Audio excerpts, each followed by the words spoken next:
Yes. We are Tell on me rec- when. We are I on got- record. I got 2 commissioners and an attorney, so I'm going to call us back to order. It is now 2:00. Commissioners, I will remind us that we just finished up item 115. We are now on item 117, which is applications for autonomous vehicle network company permits.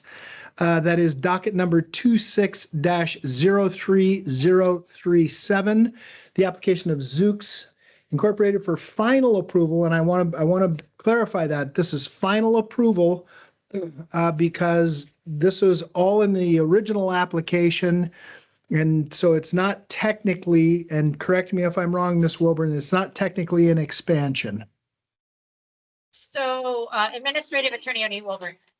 It is an expansion because while the map was situated in the original application, they were given an authority for the smaller map. It was just identified that the geofence would likely go to that. So this is an Okay. expansion to the bigger map that they gave us in the original application.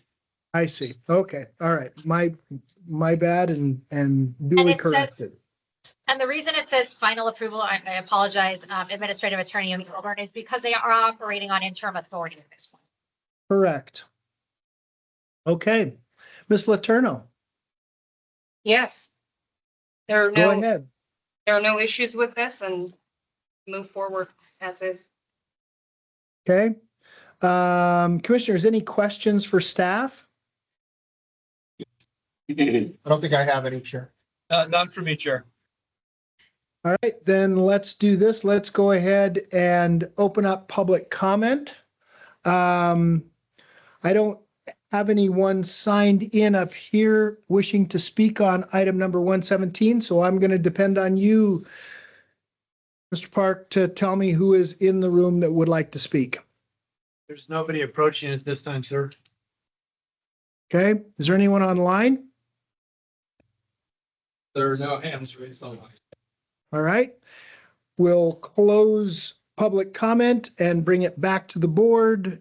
Commissioners, any questions? None Before for I- me, Chair. Before I make a motion? Okay, just want to make sure.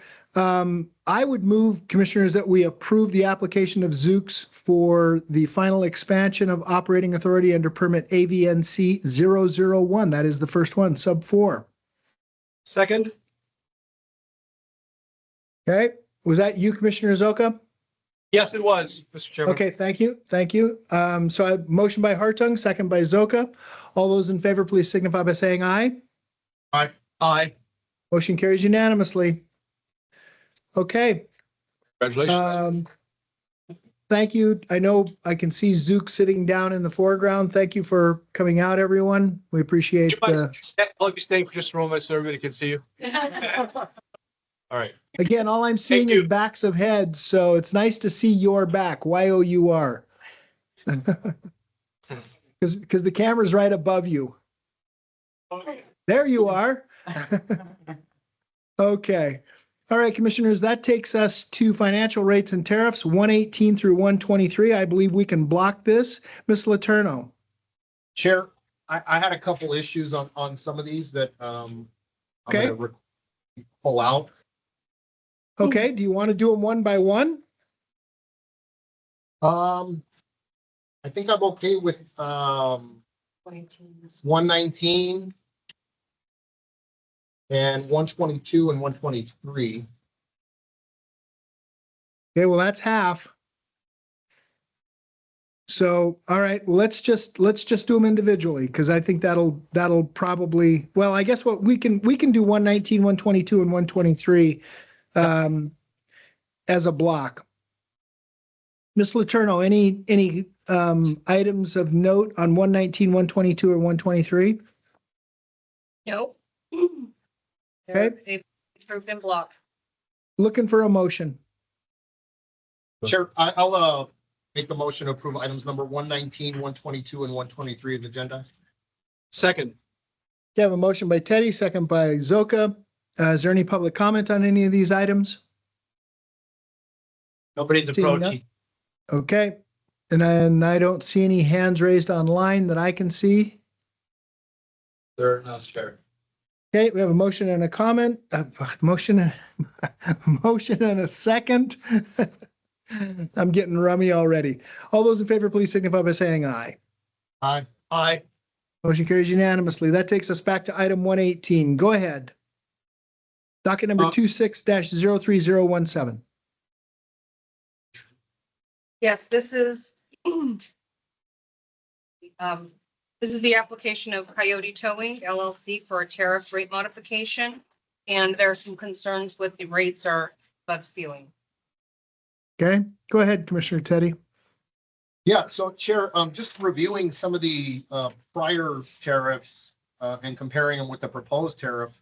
One of them in particular jumps out at me, that the day shift hookup fee on the category A, the old tariff was $170 and the proposed is $367.51, which is an increase of $197.51, which seems a little high to me. And I don't know if it's in line with our current tariffs. Is that non-consent? Yes. Yes. Okay. That's a law enforcement tow. Okay. Okay. Yeah, that's what I want. I don't have it in front of me yet. I'm trying to pull it up here. Okay. What would we like to do? Let me start with this. Is there anyone representing Coyote Towing? Nobody's approaching. Anyone online? Everything on hands raised. Sure. Okay. Do we want to just deny, That Commissioner would, Teddy? that would be my motion, Chair. I would deny, yeah, Give me a motion. I'll motion to deny item number 118 on the agenda for Coyote Towing. I'll second that for discussion purposes. Okay, I have a motion. Motion And by Teddy, second by Zoka for discussion. Mr. Zoka. Thank you. So the question I would have is, do we believe that that's significant, that is a significant jump. Right. And I am concerned about it as well, but does it have anything to do with the fact that the rates at which law enforcement tows have become less compensatory to the tow operators recently because of the increase in the fees and what they can recoup? Is that having to do with that as well? Speaking of the pass-through fees. Yes, the pass-through fees. Pass-through Yeah. That was only. That Well- was about 32 operators. That is separate from this. Okay. But what I do I mean- think is No, that because people are, instead of using their, the gas, the fuel surcharge, pass through, they are then increasing the rates in an area that are larger, and we've asked them to reduce those, but we can't, so of course, has to come to your approval. So that's why we provide what's breakdown. Has this operator applied for a rate increase recently? No, this is, the other tariff was approved in March of 2024. Okay. All right. So one of the things that I want to point out that has been brought to my attention is the increase, and I'm not carrying water here. I'm just going to point something out. The increase in the tows, these non-consent tows where the owner of the vehicle never comes and picks them up, and then they lose money because the salvage cost, the cost of the tow versus the salvage, it turns them upside down. And so there's been question. In fact, this is not something that's new. It's probably been over the last near 3 years that I've been here of how do they recoup some of those costs on, especially on law enforcement tows, because law enforcement tows are very different than towing from a, let's say an apartment complex or something that's just parked illegally. And Chair, if I could just chime in on that, that's another Please. concern. That's another concern within the tariff. The current tariff shows $242.05 for a private property tow at category C. The proposal is $351.01, which is an increase of almost $109. Okay. I just like that's an awfully large jump for the consumer. And I worry that it may be out of line with our other carriers. And I'm gonna say one other thing. I'm bothered by the fact that they're not here to defend this. But commissioners, sorry, Garrett Hammock, financial analyst for the record, you typically, I verify against our ceiling rates on all these. On the fly, I'm trying to do it with you guys right now, but I would rather table it till the next one so I can re-verify. Because I really feel like they're within the range or I would have said something. So I would rather, if you guys could, if it, if you guys think it's all right, just table it so I can reassess and just bring it back. Because I'm not able to do it on the fly right now. Yeah. I guess, Okay. yeah. So what's in front of us right now, commissioners, is we had a motion and a second, and this is under discussion. So the motioner would have to withdraw their motion and the seconder would have to agree. Chair, I'm willing to withdraw my motion if we want to just send it back to staff for more work. Okay? Yeah, I just want to make sure that we're operating, within the boundaries and inside that operating temperature. So yeah, I'll ask you to withdraw your motion. And then seconder needs to agree, and then we'll do another motion. Yeah, absolutely. I agree. Yeah, my request was to with my prior motion to deny. Okay, all right, motion has been withdrawn, seconder agrees. That is on the record. What would you like to do, Commissioner Teddy? You want to send it back? Yes, that will be my request. Send it back to staff to do a little bit more work just to confirm that the proposed rates are in line with kind of where we're at, our ceiling rates currently with the other carriers. That is docket number 26-03017. Is that your motion? That is my motion, Chair. Second. Have a motion by Teddy, second by Zoka. We have asked for public comment and received none. All those in favor, please signify by saying aye. Aye. Aye. Motion carries unanimously. That takes us to item number 120, docket number 26-03040, the application for Ridewell LLC doing business as Ridewell for the approval of a tariff rate modification. Miss Letourneau. Ridewell, let me pull this up. Excuse me.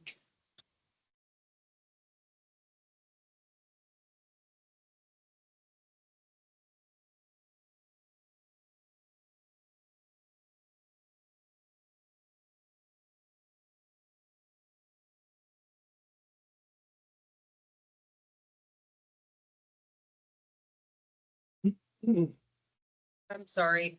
That's okay. I believe this one is in line as well. Where Hey, was- Commissioner, That's fine. I can point to where my concern was and we can have some discussion on it. Chair, if Go you'd ahead. like. yeah, no, please. There's a proposal in here which the carrier is requesting to add for holidays and special event rates. Of their events listed, they say NHL, or NFL, NBA, WNBA, MLB, UFC events. They're going to require an 8-hour minimum booking. So does the Okay. carrier charge all consumers 8 hours of booking if they're going to use the vehicle during a Golden Knights game? That seems substantial. So here's one of the things that and while I don't disagree with you, what I would also remind us of is one, this is a choice. And two, many of these carriers, and I think we're probably going to start seeing this in the future, they have no ability to reevaluate on the fly their tariffs the same way that a TNC would under dynamic pricing. So I don't disagree with you that it seems over the top, but if someone is willing to pay it, I mean, I guess it gives them the ability to negotiate. I don't in a business where there's a choice where I can choose, a small or a medium or a large size fry, I'm a little hesitant to say, okay, I mean, if this is your business model, so be it. And I respect that. I just want to make sure that on our end, that for enforcement purposes, when we go out, if one of these limos are booked for during an NHL event, that it's booked for 8 hours, not 1 hour, a 1 hour charter. Well, Teresa Letourneau for the record, I understand that and I agree with you there. I would also add to that, that what I would prefer to see as a time frame for those activities. You know, we don't have a start and an end time. Is it the day before, the day after? Is it only during a game? You know, because when does this basically it's a way to do surge pricing. When does it stop or start and end? So my concern, Chair, is I just feel like it's pretty broad, and I think I'd like it narrowed in a little bit more. Okay. Commissioner Zoka? I just gotta see along the way the chairman sees it, which is this is a business decision from the company. And, you know, they might be pricing themselves out of the market, which might be their problem, but if they're willing to do it. So for me, I could either be persuaded to vote for this now and approve it, or table it and have maybe some more definite information given in the proposed, because it is a little bit ambiguous as to like when a certain special event they start. So adding some little more definitive information in their charts, but otherwise I could support it. So that's where I'm at, Chairman. Thank you. Thank you. Let me do this. Is there anyone from Ridewell? Nobody's approaching there. Thank you. Is there anyone online? There are no hands raised. Okay. And so I'm going to reiterate my position. You know, look, when I had my own business, I would not come out for 4 hours. I either came out and shot for a day or not at all. And I was priced accordingly, and I was by no means the cheapest in town. So you know, that was a choice. Some people said, yeah, this is exactly what we want. And other people said, no, this is too expensive for us. And, you know, they sought services elsewhere. So I'm personally inclined to look, if you want to do this, go ahead. I mean, if you price yourself out of the market, you price yourself out of the market. So I'm willing to support this. Can I mention something real quick, Chairman? Please. Garrett. Go ahead. I have seen similar like tables and other tariffs that are current. Some do have really long minimums. Some do all day. I would say these are longer than normal, but we have seen it in other tariffs that are active. And I have as well. It just seemed very long. Yeah, they do. It seemed longer than what I had seen. Okay. What do we want to do, commissioners? We got a lot of stuff in front of us. I'm not trying to rush you, but if we want to table it, we'll table it. If we want to vote on it, we'll vote on it. Chair, I mean, we can make a motion to approve. Chair, my motion would be to approve. That's fine. I'll second that. I have a motion by Teddy, second by Zoka, to approve docket number 26-03040. All those in favor, please signify by saying aye. Aye. Motion carries unanimously. Takes us now to 121, docket number 26-04004, the application for Medical Company Transport USA LLC, a medical transport NEMT company. It's not in the agenda, but that's what this is. MTC for approval of a tariff rate modification. Go ahead, Ms. Letourneau. Yes, I have,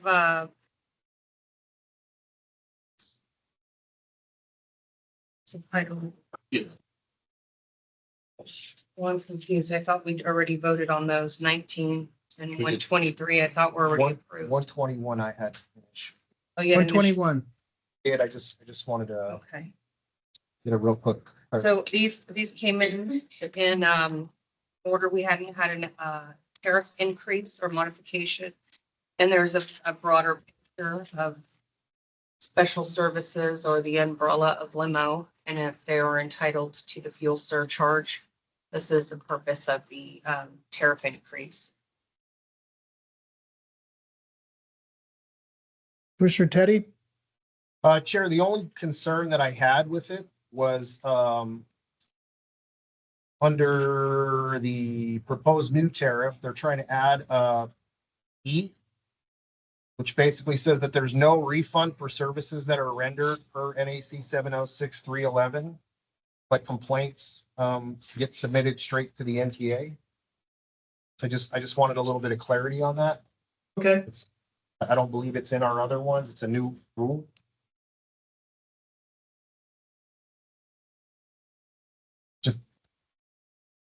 Yeah, I don't know the answer.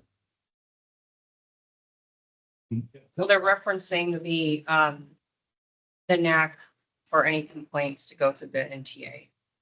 But that's just added. Right. My concern was just that it's, I mean, there is no remedy for the consumer other than just for the NTA. Which means complaints go straight to the NTA. Rather Carry than this, carry. try to reserve it at a lower level. There- I worry about the level of complaints No, I coming into the NTA. We're already, Yeah, no, I see what you're saying. That was a good catch. Hold on a second here. I want to read 311. so. Yes. Specifically for you. You stand.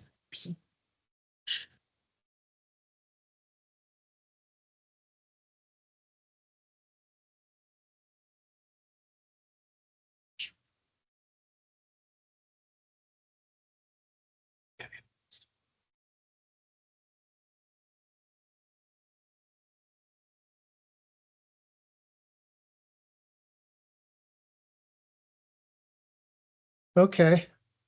If I may, Yeah, so Your- they're forcing us to be their customer service. That was kind of where I took it, Chair. Yeah, no, I think you're right. Waves Okay. current.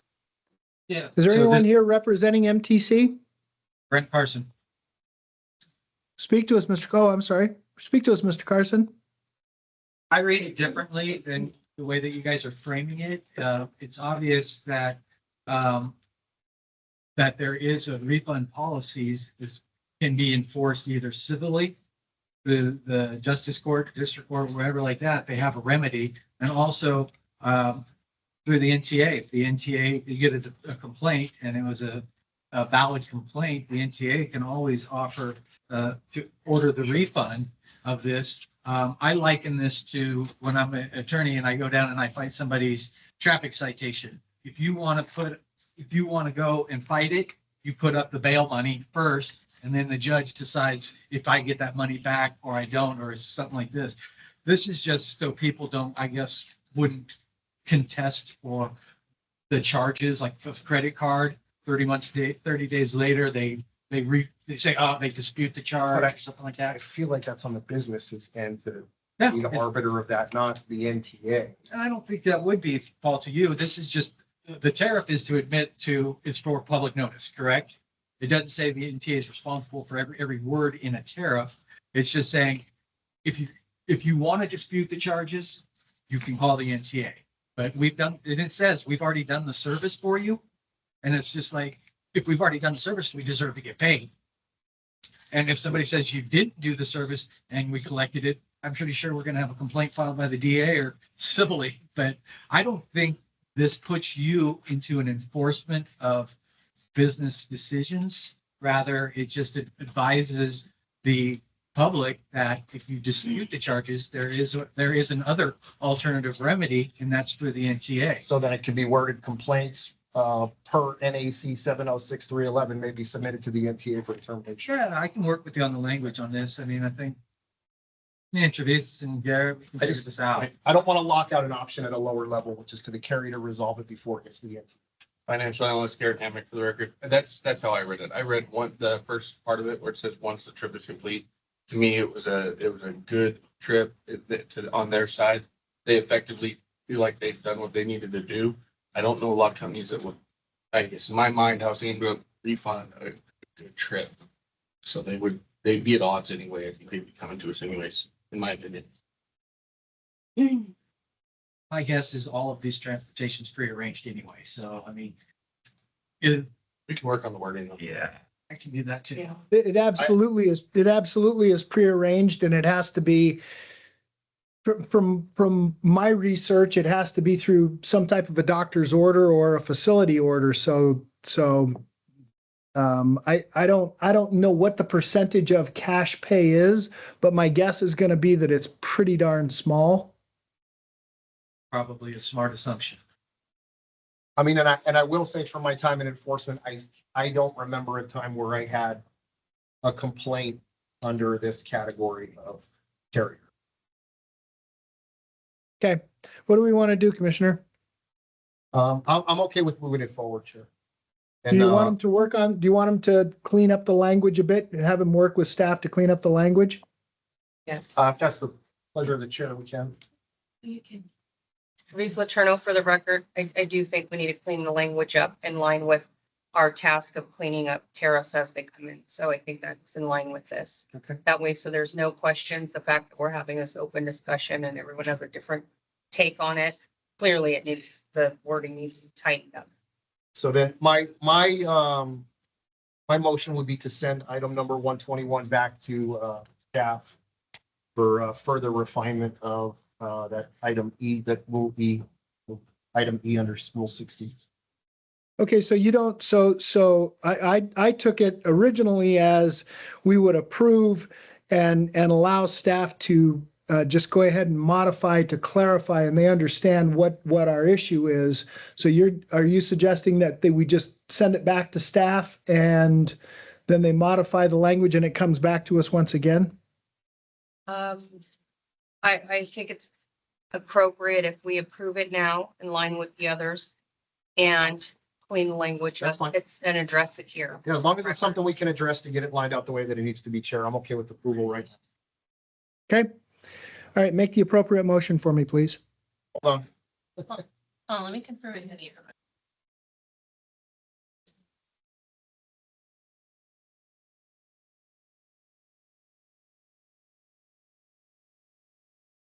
If not, the other way.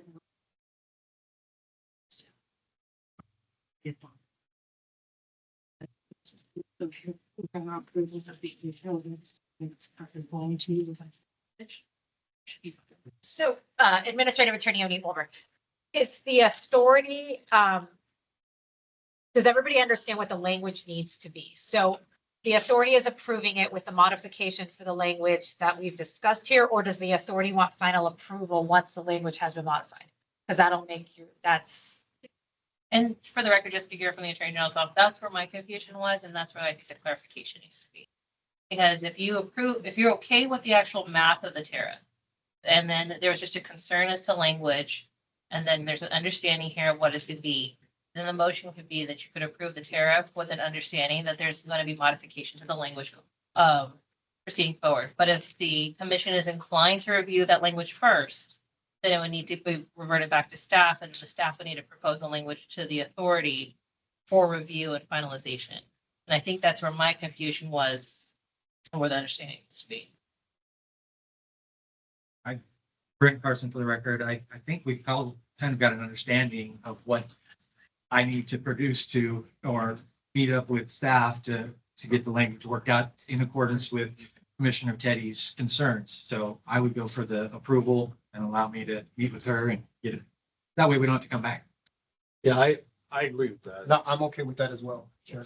I believe the two, I think we can work it out. I think Yes. everybody understands what my, so motion. All should- I want to make sure is that we style the motion properly so that everybody understands what the task is. That's all.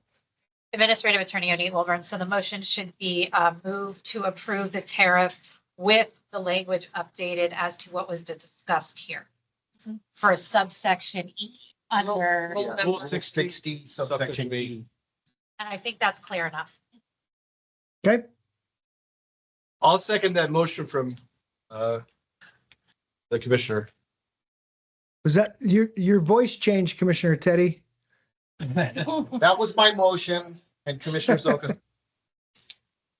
I just heard him say, okay, so I've got a bad connection. All good. All right. So I have a motion by Teddy, second by Zoka. I think staff understands what the need is here. Let me just make sure. Is there any public comment on item number 121? Please approaching, Chair. There are no Okay. hands. All right, we have a motion and a second. All those in favor, please signify by saying aye. Aye.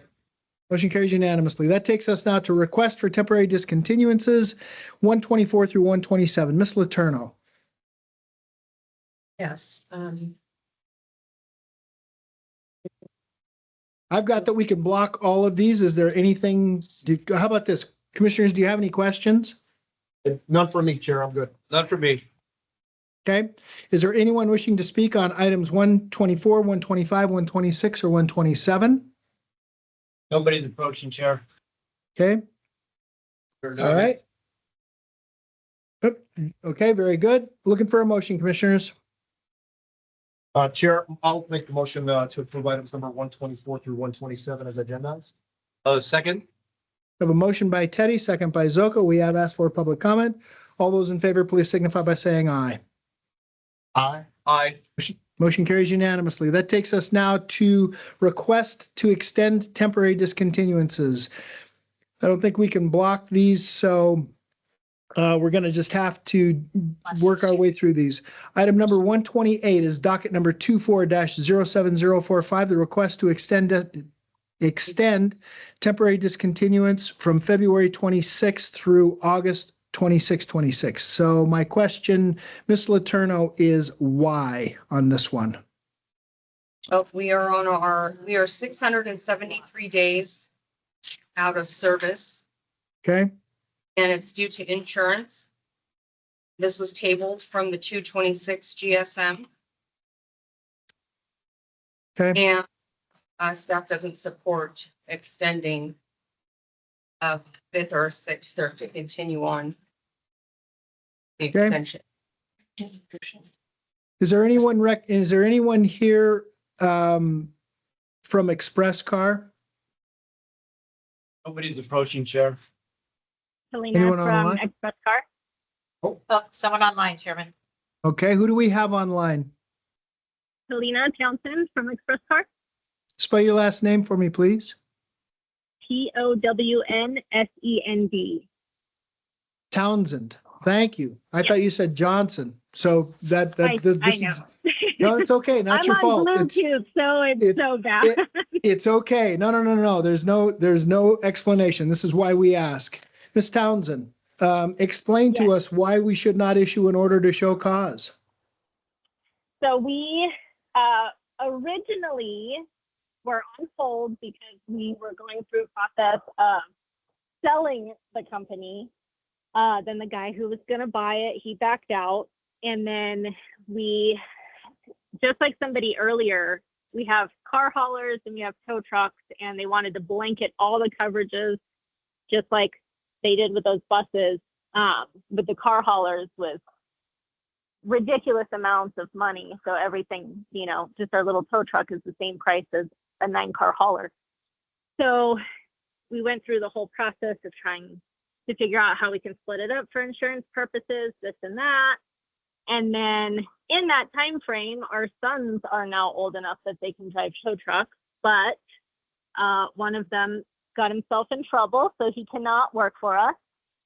And so it's been an avalanche of just different things that have been a problem. So we're really close to getting it back on the road, back together. We're just got a couple of more house cleaning things to do, and then we're ready to go. So we just needed a little bit more time. All right. Commissioners, questions? Ms. Townsend, I just had one quick question for you, which is what kind of tow truck do you operate? Is it a wheel lift or a flatbed? We have some rollbacks, and we do have one wrecker. Okay, thank you. You're welcome. Commissioner Zoka, None for me, Chairman. what do we want to do, commissioners? I would move that we approve the extension for an item number 128 as noticed in the agenda. I would normally have voted no, but since she's here and making a case for an extension, I'm going to support it. Thank you. I Agree. appreciate it. I will second that, Chair. Okay. We have a motion by Zoka, second by Teddy. Let's just make sure. Do we have any public comment on item number 128? Nobody's approaching. Perfect. Seeing none. We have a motion and a second. All those in favor, please signify by saying aye. Aye. Motion carries unanimously. Thank you, Ms. Townsend. You have until August, the last part of August 26th of 26 to get this taken care of. So good luck. Thank you. I appreciate it. Commissioners, that takes us now to item number 129, docket number 24-12010, the request to extend temporary discontinuance from VBNZ Limo LLC. Ms. Letourneau. Yes, this is a charter bus. And they've had 4 successive requests, all citing increased insurance rates. They're 529 days out. If we grant their extension to September 30th, that puts them at 646 days out. Staff does not support. Okay. It says VBNZ Limo, but it's a charter bus service. Correct. Okay. Is there anyone here representing VBNZ? Nobody's approaching, sir. Anyone Sure. online? There are no hands raised online, Chair. Okay, looking for a motion, commissioners. Mr. Chairman, I would move that we deny agenda item 129 and is noticed in the agenda, and issue an order to show cause as to why the CPCN should not be revoked. That's based on the length of time this has already been extended, and they're not here to plead their case to raise special circumstances. Thank you. I'll second that, Chair. I have a motion by Zoka, second by Teddy. Is there any public comment? Seeing Nobody. none? That's fine. I get, sorry, don't mean to cut you off. Seeing none, I'm going to bring it back to the board. We have a motion and a second. All those in favor, please signify by saying aye. Aye. Aye. Motion carries unanimously.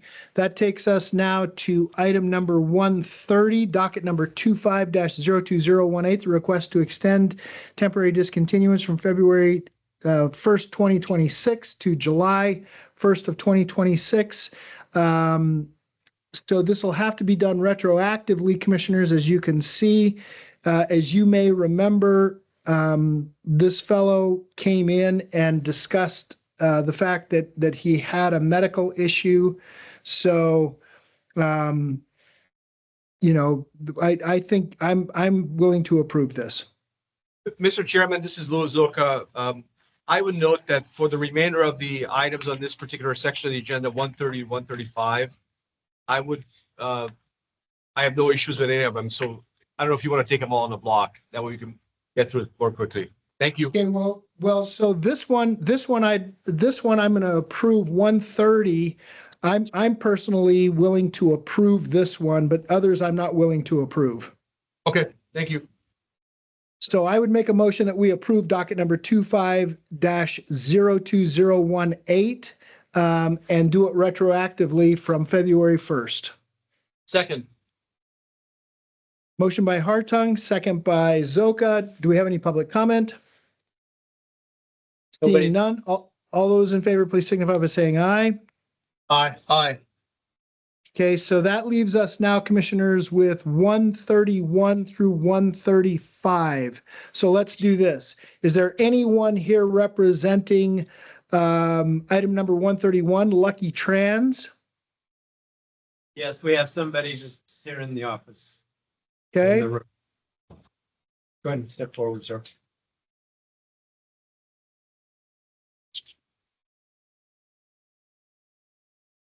okay, so this is docket number 25-02019, the request to extend the temporary discontinuance from April 29th, 2026 to October 29, 2026. What's your name, sir? First name is James, last name Higashi, Spell your last name for us, please. Higashi. Thank you, Mr. Higashi. Ms. Letourneau, You're in support of this. Lucky Trans. I'm sorry, I didn't understand. You are supportive of this? I'm sorry, Commissioner, my notes are a little discombobulated. I don't mean. Hold on, let me look in the binder. I had separate notes. Documenting the time.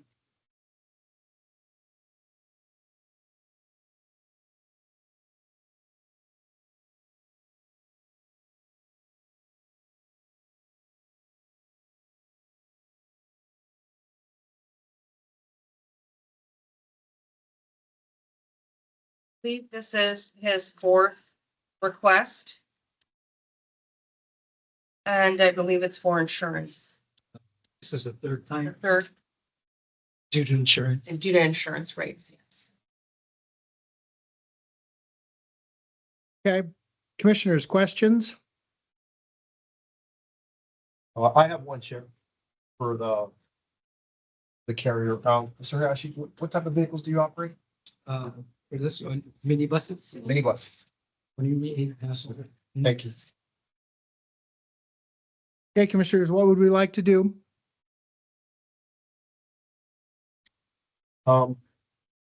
Chair, I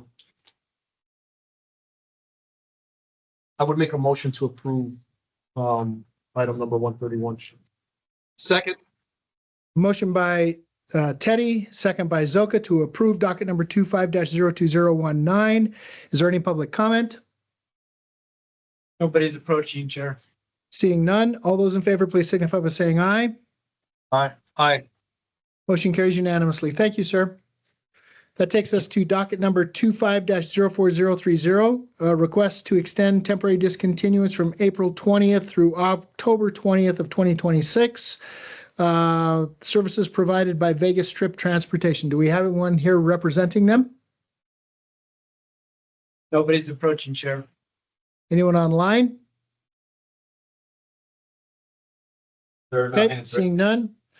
Commissioners, I make a motion that we deny the request to extend temporary discontinuance and issue an order to show cause as to why the CPCN should not be revoked. I'll second that, Chair. Have a motion by Hartung, second by Teddy. And there is no public comment, I'm assuming. Nobody's approaching, Chair. Okay, all those in favor, please signify by saying aye. Aye. Aye. Motion carries unanimously. That takes us to docket number 25-07019, the request to extend temporary discontinuance from April 16th to September 16th, 2026. Services provided by Reggie's Towing. Is there anyone here representing Reggie's Towing? Nobody in the room, Chair. Okay. Commissioners, looking for a motion. Request for OSC. Right. Chair, my motion will be to deny and move to an order to show cause for item number 133. Second, Motion by Teddy, second by Zoka. Is there any public comment? Seeing Nobody's- none. All those in favor, please signify by saying aye. Aye. aye. Motion carries unanimously. That takes us to item number 134, docket number 25-09006, the request to extend temporary discontinuance from March 1st, 2026. So this will have to be done retroactively if approved to September 1st, 2026. Services provided by All American Stage Lines. Ms. Letourneau, do we know anything about this one? Yes, Teresa Letourneau for the record, and yes, the extension request is retroactive, and their time out of service is already a year as of today. And this is a charter bus. I believe we should move this to an OSC. Okay. Is there anyone representing All American Stage Lines? Nobody's approaching, Chair. Okay. Is there any public comment on this item? Nobody's approaching, Chair. Okay. Looking for a motion, commissioners. Chair, my motion will be to deny and move item number 134 forward to an OSC. Second, I have a motion by Teddy, second by Zoka. All those in favor, please signify by saying aye. aye. Motion carries unanimously. So that takes us now to item number 135, docket number 25-11021, request to extend temporary discontinuance from May 15th, 26 through November 15th, 2026. Jess Vibe Entertainment. Do we have anyone here representing Jess Vibe Entertainment? Nobody's approaching, Chair. Okay. Nobody's online. I can't see any hands raised. Ms. Letourneau, how long have they been out? They have been out 200 days. Okay. for Commissioners, Excuse me, it's insurance is increase. The last request was due to Okay. insurance. Grace. All right, commissioners, Chair, my motion would be to deny and issue an order to show cause for item number 135. Second, have a motion by Teddy, second by Zoka. I don't see any public comment. Is there any public comment? Nobody in this room, sir. Okay, perfect. All those in favor, please signify by saying aye. Aye. aye. Motion carries unanimously. We already did item number 136 when we did item 87. That takes us to item number 137. These are OSCs. Docket number 25-11025, the expired temporary discontinuance granted from November 6, 25 to May 6, 2026. Three Brothers Towing. Is there anyone here representing Three Brothers Towing? Nobody's approaching, Chair. We have a hand raised online, Chairman. There was a hand raised. Yes, that's me. I'm Lucy Elias. He submitted these temporary discontinue on May 6th. Let me see. The first one was submitted on November 6, 2025, and it expired on May. So the first request was because he was looking for a better insurance rate. So now he had an opportunity of selling his tow truck. So right now he's looking for another tow truck. So I submitted the temporary discontinue just this past Tuesday for an extension for the temporary. So I don't know how that works in that case. Well, we're not styled for that, to be honest with you, because what we're styled for, Ms. Elias, is we have an expired temporary discontinuance that was granted through May 6th, which has come and gone. That's almost a month ago now. And so what's in front of us now is an OSC. Commissioners, what would you like to do? I would table this item so that we can process the second extension that's being sought by. Okay, OSC. If it's not an OS, if it's slated for an OSC, you can't, Yes, part of you it. can't, so it has to be that. So my motion would be, Mr. Chairman, would be to table this item, and then if the corrective paperwork has not been filed by the next meeting, we'll move forward with the OSD at that time. So okay. table item 137. Have a second? I'll second that, Chair. Okay, I have a motion by Zoka, second by Teddy to table item number 137 until the next meeting to get the documentation finalized. All those in favor, please signify by saying aye. Aye. Aye. Motion carries unanimously. Docket number 25-11037, the expired temporary discontinuance granted from November 19th, 2025 through May 18th, 2026 for Oasis Transportation. Do we have anyone here representing Oasis? Nobody's approaching, Chair. And I don't see any hands online. Commissioners? Looking for a Mr. motion. Chair, I would move that we, agenda item 138, as noticed, we deny we grant I'm sorry, I apologize. We issue the order to show cause. Thank you. I'll second Okay. that, Chair. Okay, we have a motion by Zoka to issue an order to show cause, second by Teddy. Is there any public comment? All those in favor, please signify by saying aye. Aye. Motion carries unanimously. That takes us now to request to extend compliance period. Docket number 24, that's item number 139, by the way. Docket number 24-05050, the request for KMH Moving LLC to extend their compliance period by 60 days. Is there anyone here representing? Yes, sir. Yes, sir. Who do we have? Approach, please. Kevin Denny. You own Okay. Oh, I didn't see you. Good. I thought you were online. I apologize. Go ahead, sir. Yeah, I want to apologize for being tardy. I want to tell you I'm grateful that you give me this opportunity. But when you approved me, it was during the holidays. Christmas, Thanksgiving, New Year's, and my wife traveled, we travel, and we visit family, so I was really And then when I came back, I asked Chris for an extension. And then shortly after that, my aunt passed away.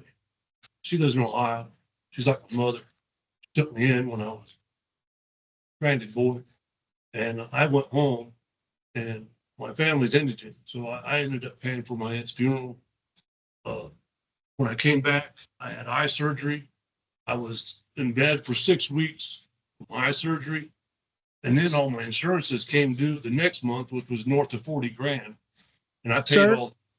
Sir, let's just confine it, and I appreciate your story. Let's just confine it to the fact that you had some extenuating circumstances of a personal nature.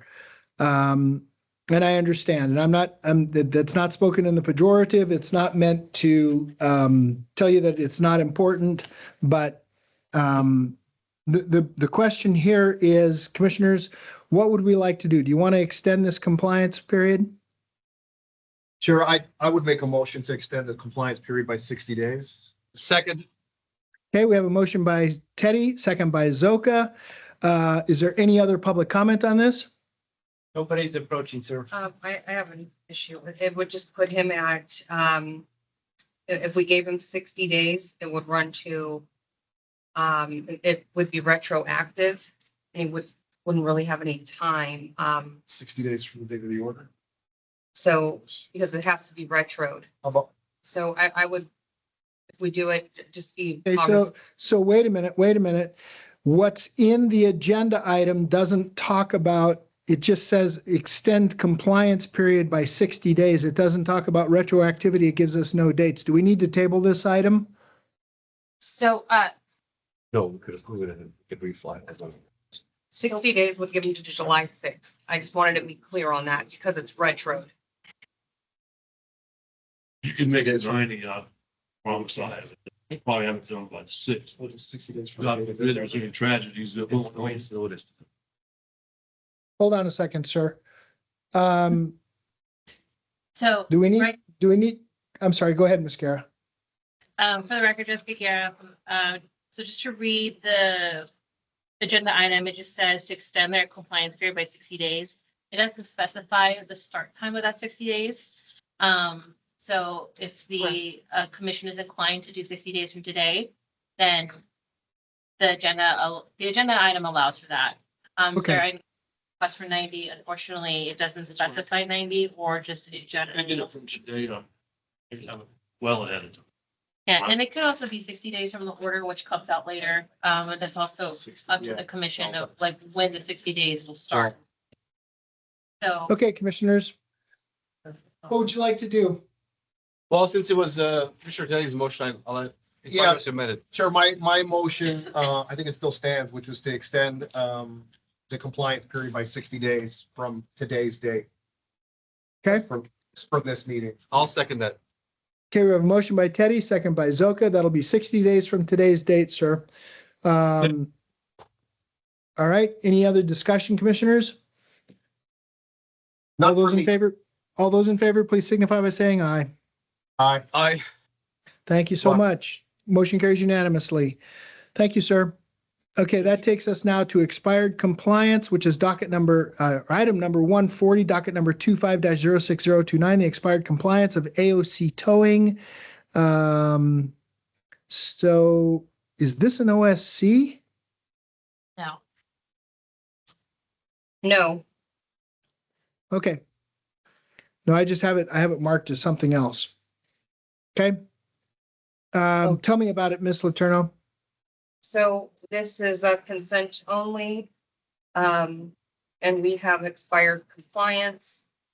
The application was signed on 6/18/2025. It wasn't filed until 6/24. Was approved at the October 9th, 2025 general session.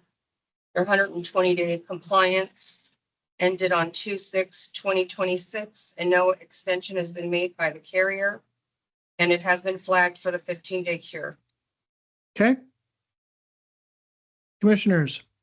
Well, let me ask this. Is there anyone representing AOC towing? Nobody in this room, sir. Somebody, Lucy Elias's hand is raised again. It's not noticed that way. I know, yeah, that's. Lucy Elias, okay, I am trying to contact these clients, AOC Towing LLC, and haven't received any response back. So at this point, I don't know, Okay. if she's gonna continue with it, but I'll Okay. keep trying. If not, we'll No. file the cancellation or withdrawal. All right. Okay. Commissioners, I need a motion. There's no options. Drop Yes. this certification.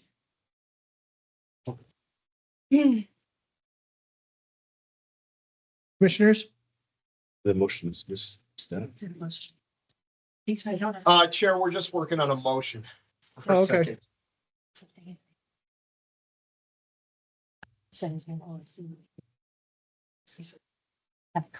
to I feel like Apollo 13 here. Can we just get some procedures, Houston? Well, Chairman, you can't, Administrative Attorney, you can't move to an OSC because they do not have a CPC in it. Yeah. Correct. No, I understand. I just feel like Apollo 13. I'm all alone up First here you in did- space. Under the 15-day cure. So Chair, I can make a motion on this if you'd like. I'm Please. just checking the statute just to clarify. Well, let's let, Guerra check real quick just to make sure I'm not out of bounds. I think you're fine, but let me just double check.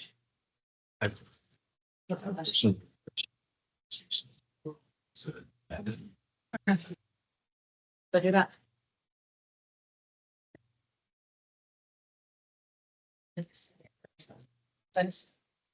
I would just say that we take no action. Yes, Right. They have. correct. Okay. Staff, I think staff should file a motion to dismiss.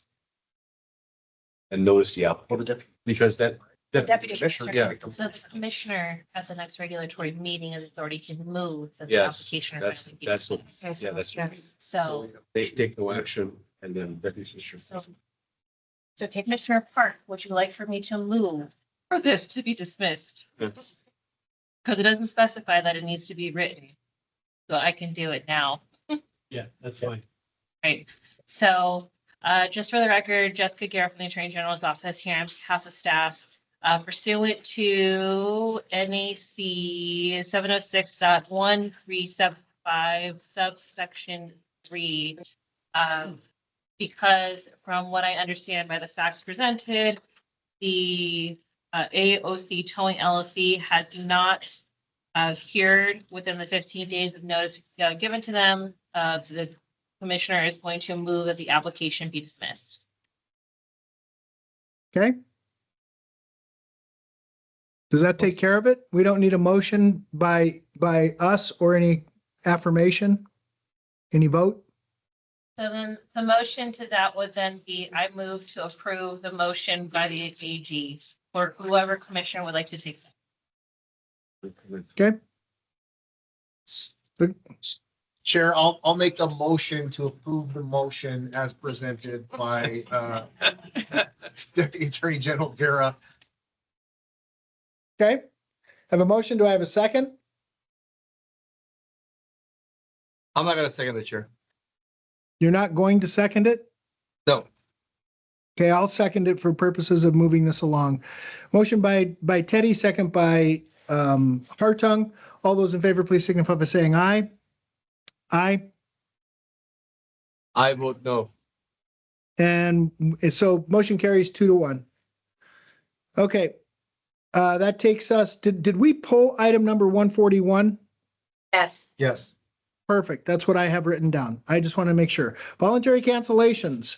We're hopping now 142 through 147. I believe we can block these. Commissioners, looking for a motion for a block of 142, 143, 44, 45, 46, and 47. Mr. Chairman, I would move that we accept the voluntary cancellations as noticed in the agenda from item 147 through 142 through 147. I'll second that, Chair. Okay, I have a motion by Zoka, second by Teddy. Let me just make sure. Do we have any public comment on any of these items? Nobody approaching chair. Perfect. Seeing none. All those in favor, please signify by saying aye. Aye. Aye. Motion carries unanimously. Now that takes us to orders to show cause. Docket number 26, that's item number 148. By the way, 26-04032. Order to show cause on Umbrella Enterprises. Miss Letourneau. Chairman, Administrative Attorney Yonit Wilburn, just for the record, you can do these in block unless someone is here on the individual order to show cause. Okay, let's do this. Is there anyone here from Umbrella Enterprises? Yes, sir. Okay, Brent Carson and the owner, Catherine Reach. okay, Mr. Carson, go Okay. ahead. Thank you. I guess to me, this is kind of a strange place for the order to show cause. I usually have it in front of a hearing officer, but I guess this time it's in front of the commissioners. What I want to explain to you here is basically a little bit of brief history of this carrier. What she's feeling right now is the results and the residual results of COVID. So what happened is during COVID, everybody knows that the SBA gave all of these EIDL loans to companies that would keep them going during the 2 years or so that there was no business being conducted. And so the SBA isn't aware of the NTA's 20% debt to equity ratio. And so what you have is a huge liability that's put onto a balance sheet without, and that only thing that can do is decrease your equity that you own in the thing, because your liabilities have to be assets equals liabilities plus equity. And so when you have a residual of a 30-year loan that the government gave you, it's going to screw up your balance sheet. I don't know, the accountants here, Mr. Garrett and Shiraz, I don't know if there's any other way to classify an EIDL loan, but going off of their 2024, which was their last annual report that was filed, they got an extension on the 25. It had the long-term note at 442,000. Now, if you back that EIDL loan out, she would be positive 30,000 equity, which would put her at 50% of her assets. So she would be within the 20%. It's just now that we're dealing with the residual effects of the government giving people the money to stay afloat. And they use that money during the 2 years to pay, whatever, insurance, employees, everything like that. And then you're left at the end 6 years later, and the only thing you got to show for it is a liability. So, Okay, Mr. Carson, is there a point here? basically. All right, come on, I'm listening to a whole bunch of things, but not a lot of it's making sense to me. So why shouldn't we issue this order to show cause? Just cut right to that chase. Well, because without the EIDL loan classified as a liability, we wouldn't be here, because we would be within the 20% debt to equity ratio that the NTA requires. So I don't, this has never happened in the history of man with the COVID and the loaning of the monies and stuff. So that's where we are today. They've been operating for years now, and they pay their insurance, they pay their employees, they've had no problems, anything like that. So what we're doing is we're looking for a little bit of guidance and or leeway on the 20% to keep this carrier operating, keep their employees employed, and go from there. Okay, so commissioners, what if we table this item for, let's say, at least 30 days and maybe 60 days for them to have an opportunity to work backwards with staff to show some of the intricacies of this particular docket number. Chairman, Teresa Letourneau for the record. I'm looking at their historic record from 2016 up until their 2024. Historically, they didn't meet the requirement significantly, 108%, negative 7.8%, negative 35 here. on an annual basis. This was something that was, I understand that was in the works with my predecessor and Umbrella. I'm not sure who it was in discussions with, but historically, this carrier has never met the annual requirement of the 20% and was given extension up to 18 months to show evidence of that time and Okay. time again. So this item has been noticed and docketed for OSC, and that's where we're at with it. Okay. Commissioners, what would you like to do?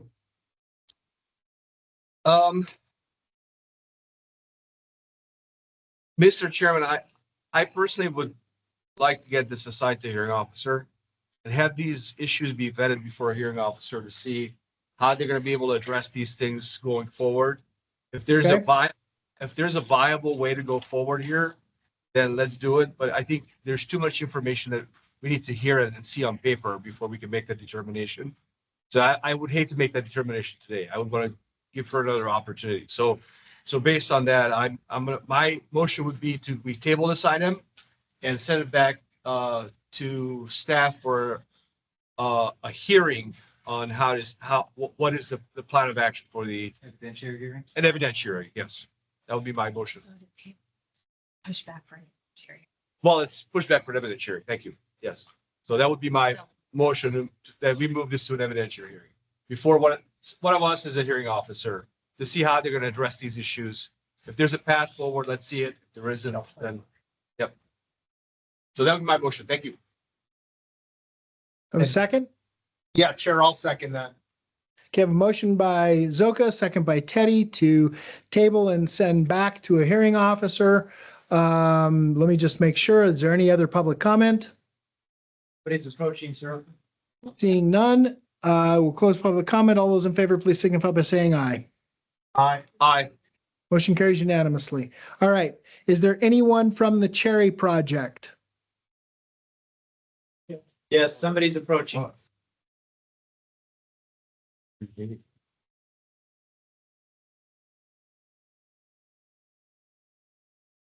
Okay, we are now on item number 149, docket number 26040033, order to show cause issued to the Cherry Project LLC, doing business as the Book Club Party Bus, as to why the certificate of public convenience and necessity 2334 should not be revoked. Tell us your name, ma'am. My name is Felicia Cherry. I only see one familiar face, which is Miss Verber. I had a whole thing typed out, but I'm seeing everything and now just straight to the point. Basically, long story short, as most people know, life has been life for everybody. When I started, I had lost my father, ended up dealing with a scam with getting the bus fixed, which put me in debt to try to get things done. Then took the bus to a professional, and to come to find out, basically same thing. A new company has taken over. There's a wiring on the bus that's not getting it going. Long story short, I recently got a 6-month extension because last year I lost my daughter due to vaping. So during the time that my compliance was due, I was planning the ceremony of my daughter's death and my loss that I'm still dealing with now. That being said, I've been compliant with majority everything up to right now. It's just my insurance, the insurance registration, which I did let Miss Juanita know that was the last thing on my to-do list, because it would be no point to sit and have insurance and pay for it when the company was still trying to figure out the wiring issue when the initial company put in a new engine. So basically $17,000 later, I'm still I'm still dealing with a simple wiring issue that is draining the battery. My one last thing, when I initially was with Miss Racing, which I know now she is retired, giving her the pictures of the bus, we had assumed that the bus fit 16 passengers, or 15 or more, which automatically put me from the 1 million to the 5 million. as I've been sending the modifications and the specs during the time to finish my compliance for my insurance, it has been said that with the specs, that my bus actually only carries 12 to 14 passengers comfortably and safely. So now, the only thing that I'm waiting on is my insurance, but I need to know, do I need it, since now it is considered, I know years ago, it was, if it was under 15, it was a different form, a different application and all of that. Me now knowing that my bus only fits 12 to 14, do I need to be applied? Do I pick up now? Basically, I just need the time for the company today, Sun Auto, called me and said that they are waiting on a relay machine to actually pinpoint where the wiring is draining the battery from the engine because it was incorrectly done. Once that is figured out, I am then able to get the insurance. Okay. Commissioners, Some ask for grace and an extension if possible, a final extension if possible. So Teresa Well, Letourneau from- This application was filed in 2022. Yes. So, yes, and went to general session, let's see. Application filed 8/1/2022, and was on general session in January of 2023. So we have had multiple extensions. okay, well, we're not here to I mean, as far as I can see, it's whether we issue an order to show cause or not. We're not here to, I mean, I guess, and perhaps we can table it, but commissioners, what would you like to do? We can, yeah. Yeah, I would be okay with that because I think we also have another issue being that the vehicle doesn't meet the conditions of the certificate. Chair, I would make a motion to send the item to a hearing officer for a further evidentiary review. I also have concerns that the vehicle may not meet the standards under the CPCN that it's currently issued under. Okay, I'll second that, Mr. Chair. okay. I have a motion by Teddy, second by Zoka to send this item back to a hearing officer for an evidentiary hearing. Is there any other public comment on this item? Nobody's approaching, Chair. Okay, perfect. Ms. Cherry, do you understand? I would like clarity. I think I do, but I would like clarity just to make sure. Well, it's going to be sent back to a hearing officer, so you're going to do a hearing with a single officer, and then that single officer will determine the suitability of your bus and all the circumstances. So that's it's either that or we just deny you and you start over again. Nope, I'll take that option. It's been a long journey, so I'll take that option. All right, we have a motion and a second. All those in favor, please signify by saying aye. Aye. Aye. Motion carries unanimously. Thank you, Ms. Cherry. Right, That thank takes us now to item number 150, docket number 26040034. Do we have anyone here from Dependable Tow? Nobody's approaching, Chair. Anyone online?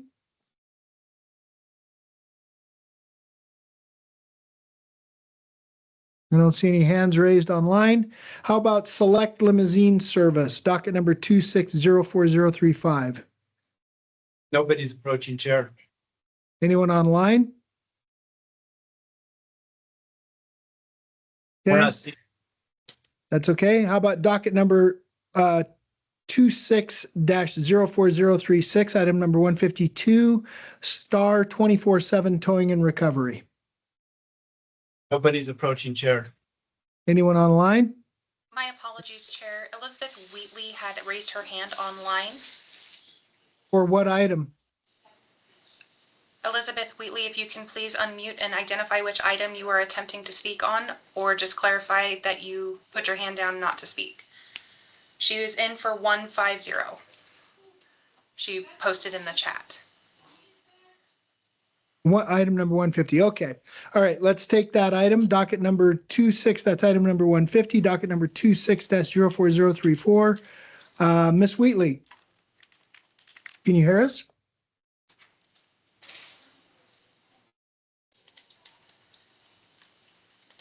Miss I Wheatley, don't- I know you are posting in the chat that you can hear, but we do need you to unmute so you can speak to the authority, please. And if you need help, we'll try and unmute you. It's what, *6 to unmute Miss DiBartolomeo? I do believe that is accurate, and I unfortunately am unable to unmute her, so if Mr. King is available now to attempt that as well. Ms. Haggard, either one? Ms. Wheatley? We're having trouble unmuting her Also, at this level, Chairman. it's Mr. Please turn over the record. Did she hear if you press *6? We need to call in, but Chris Breton is supposed to. Please. Says, Especially because it's I would need to call in. something else, like how, Yeah. I put something else like close enough. But because you were wrong.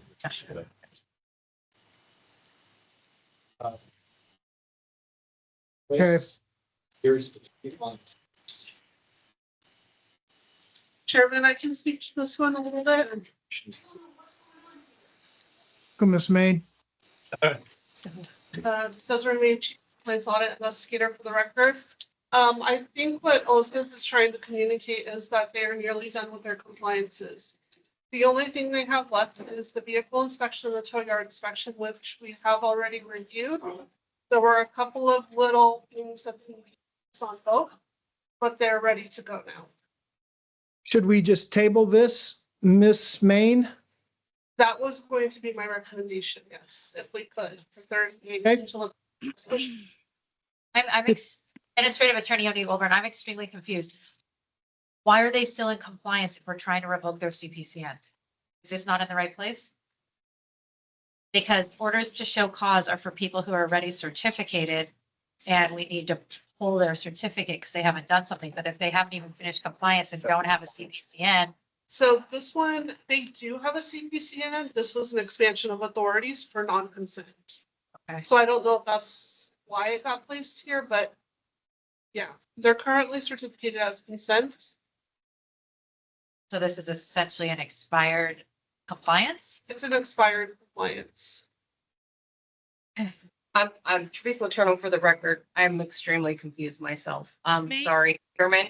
We have issued an OSC on this. There have been multiple attempts with this carrier prior to Yonex issuing the OSC. So I don't know why it wouldn't be dismissed, but or in the wrong section. Hold on just a second, Miss Letourneau. Miss Wheatley, can you hear us? Chairman, that's Chris Brett. She also. Oh, hi, Chris. Hi, Chris Gretton, Compliance Audit Investigator for the record. There is some confusion here. North Valley Fleet Services, DBA Dependable Tow, docket 2301003 has been continually put on the agenda. They just pretty much finalized their compliances with me. We did the tow inspection. We did the tow yard inspection. This item, and I did submit an email saying to remove them. So I'm confused if we're talking about the same carrier because this is a different docket number. And Yes. It doesn't say North Valley Fleet Services, which is the corporate name, but it has the same DBA. So I'm not sure if maybe there was some confusion. This was supposed to be originally a sale and transfer. And they've been on the docket multiple times. And this is the OSC number that's attached. Original. Okay, that makes sense. I'm so sorry to interrupt. That makes sense. The why that docket number was different. I didn't understand that part. But last month, the docket number before the OSC was 23-01003, and the name is North Valley Fleet Services, DBA Dependable Tow. They have met all the requirements for the compliance order with me, with the exception of just two minor things on their tariff, which they're correcting. And I did email to remove it, but probably my error because I didn't use the right docket number, not the OSC.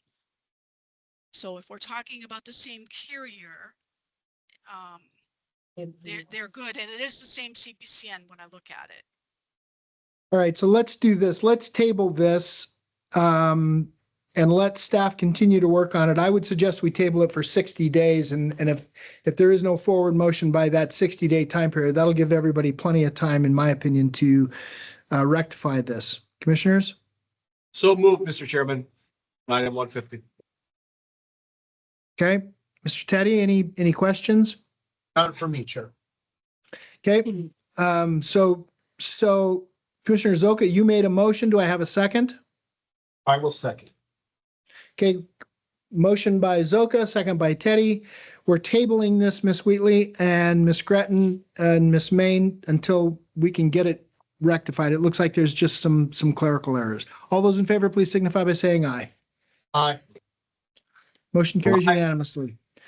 Thank you. So that takes us now, is there anyone from Select Limousine Services? Nobody's approaching, Chair. Anyone online? There are no hands raised online, Chair. Okay, and 24/7 towing and recovery? Chairman, Administrative Attorney O'Neill Wilburn, we have a problem with how 24/7 towing and recovery was written. Because it says order to show cause as to why docket number should not be dismissed. And we're under orders to show cause, which is really revocation of CPCN. So I'm not quite sure we can move forward on it. Let's pull item number 152. Any questions on that, commissioners? None for me. None for me, Chair. Okay, we're pulling item number 152. We'll figure it out later. That takes us back to docket number 2604035. Select Limousine. We have no one here representing them. Commissioners, I need a motion. I move, Mr. Chairman, at item 151, we revoke the certificate as noticed in the agenda. Thank you. I will second that, Chair. I have a motion by Zoka, second by Teddy for revocation. All those in favor, please signify by saying aye. Aye. Aye. And, Motion carries unanimously. I'm sorry, sorry. go ahead. No, go ahead, sorry. Motion carries unanimously. So in looking, I have to ask Ms. Garrett this. So in looking at the OSC that was issued, it is written that this is how I was told to write it. So the application has not been approved. There was I'm sorry, which one are we looking at? 152. I know you pulled it, but I'm asking you to push it back on. It looks like if you look at the order for it, there was a staff petition for reconsideration.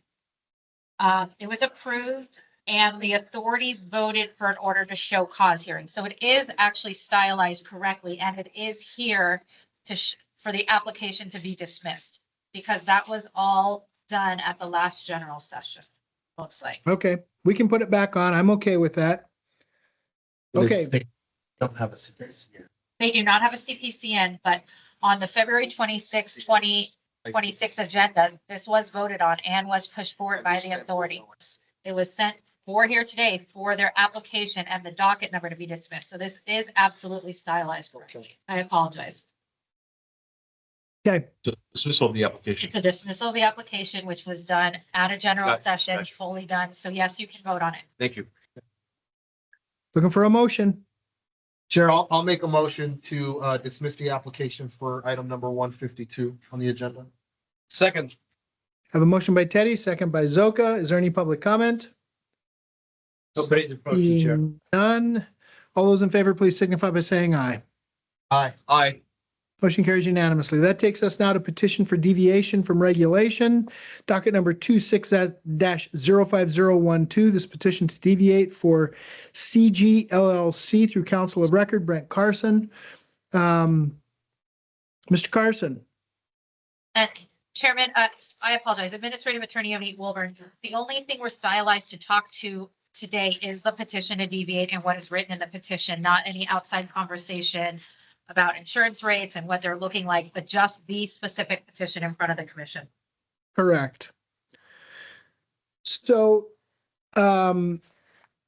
we've talked about this. We talked about this last July about these petitions about insurance rates to make them commensurate with other types of carriers.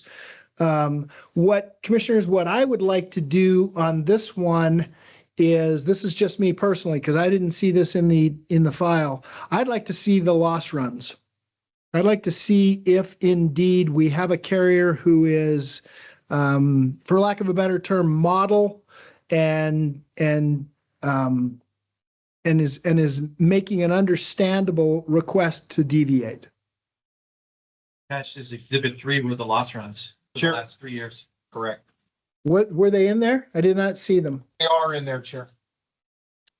Okay, it They're wasn't attached. on. I didn't see it online. That was. Um, Let me pull the file from here, because the only one I had earlier was the one online. Within Go the ahead, Mr.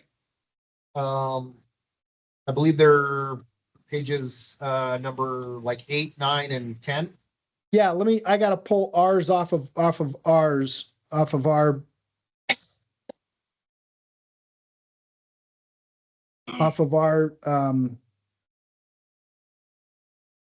drive.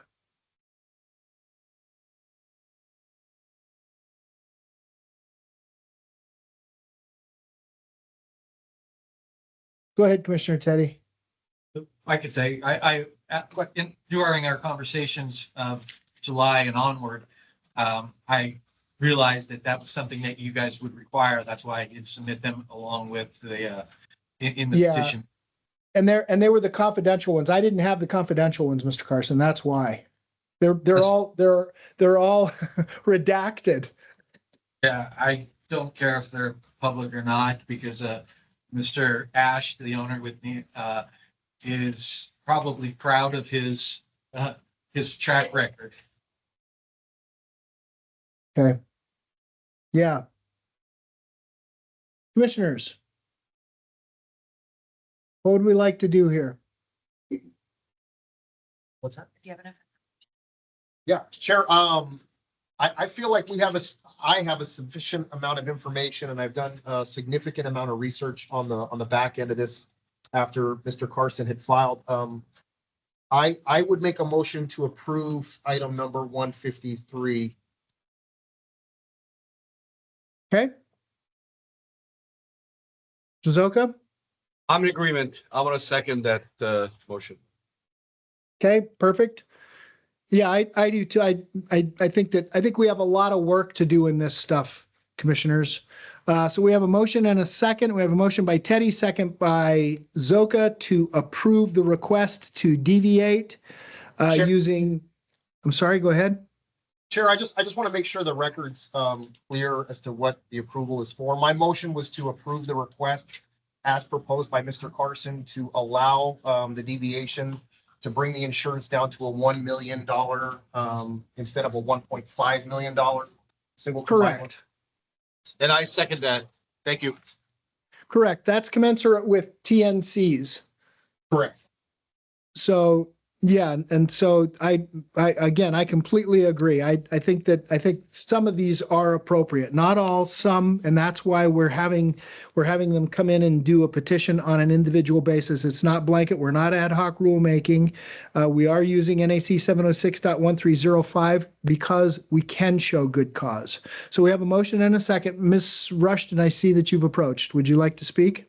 Yes, sir. Just briefly, for the record, I'm Kimberly Maxon Rushton with the law firm Cooper Levinson, appearing on behalf of the Livery Operators Association. I want to take the opportunity to thank the authority for consideration of today's petition to deviate. I think, as Mr. Carson has pointed out, as several of your licensees pointed out today, the problem with the insurance charges are just somewhat so prohibitive that it's really negatively impacting the industry. And the reason I think it's important to raise this, Chairman and members of the authority, is that when you look at, and I think that Mr. Carson did an excellent job in his petition, when you look at the size of a taxi versus the size of the sedans, they're comparable. And therefore, the standards are yet so significantly different in terms of the amount of insurance. My suggestion is that perhaps what we could do is at the next agenda, make this an industry discussion. And the reason I suggest that, Chairman, is because once you approve this under a petition to deviate, you have to apply the same standard to everybody that comes before you. But maybe what the authority wants to do is say, here are the standards that we're looking for. You got to show us the run returns. You got to show us what your insurance costs are. And you've got to show us that the vehicle is not going to be prohibited from operating in certain areas. For instance, like the airport. Airport says 1.5 no matter what, because that's the reg.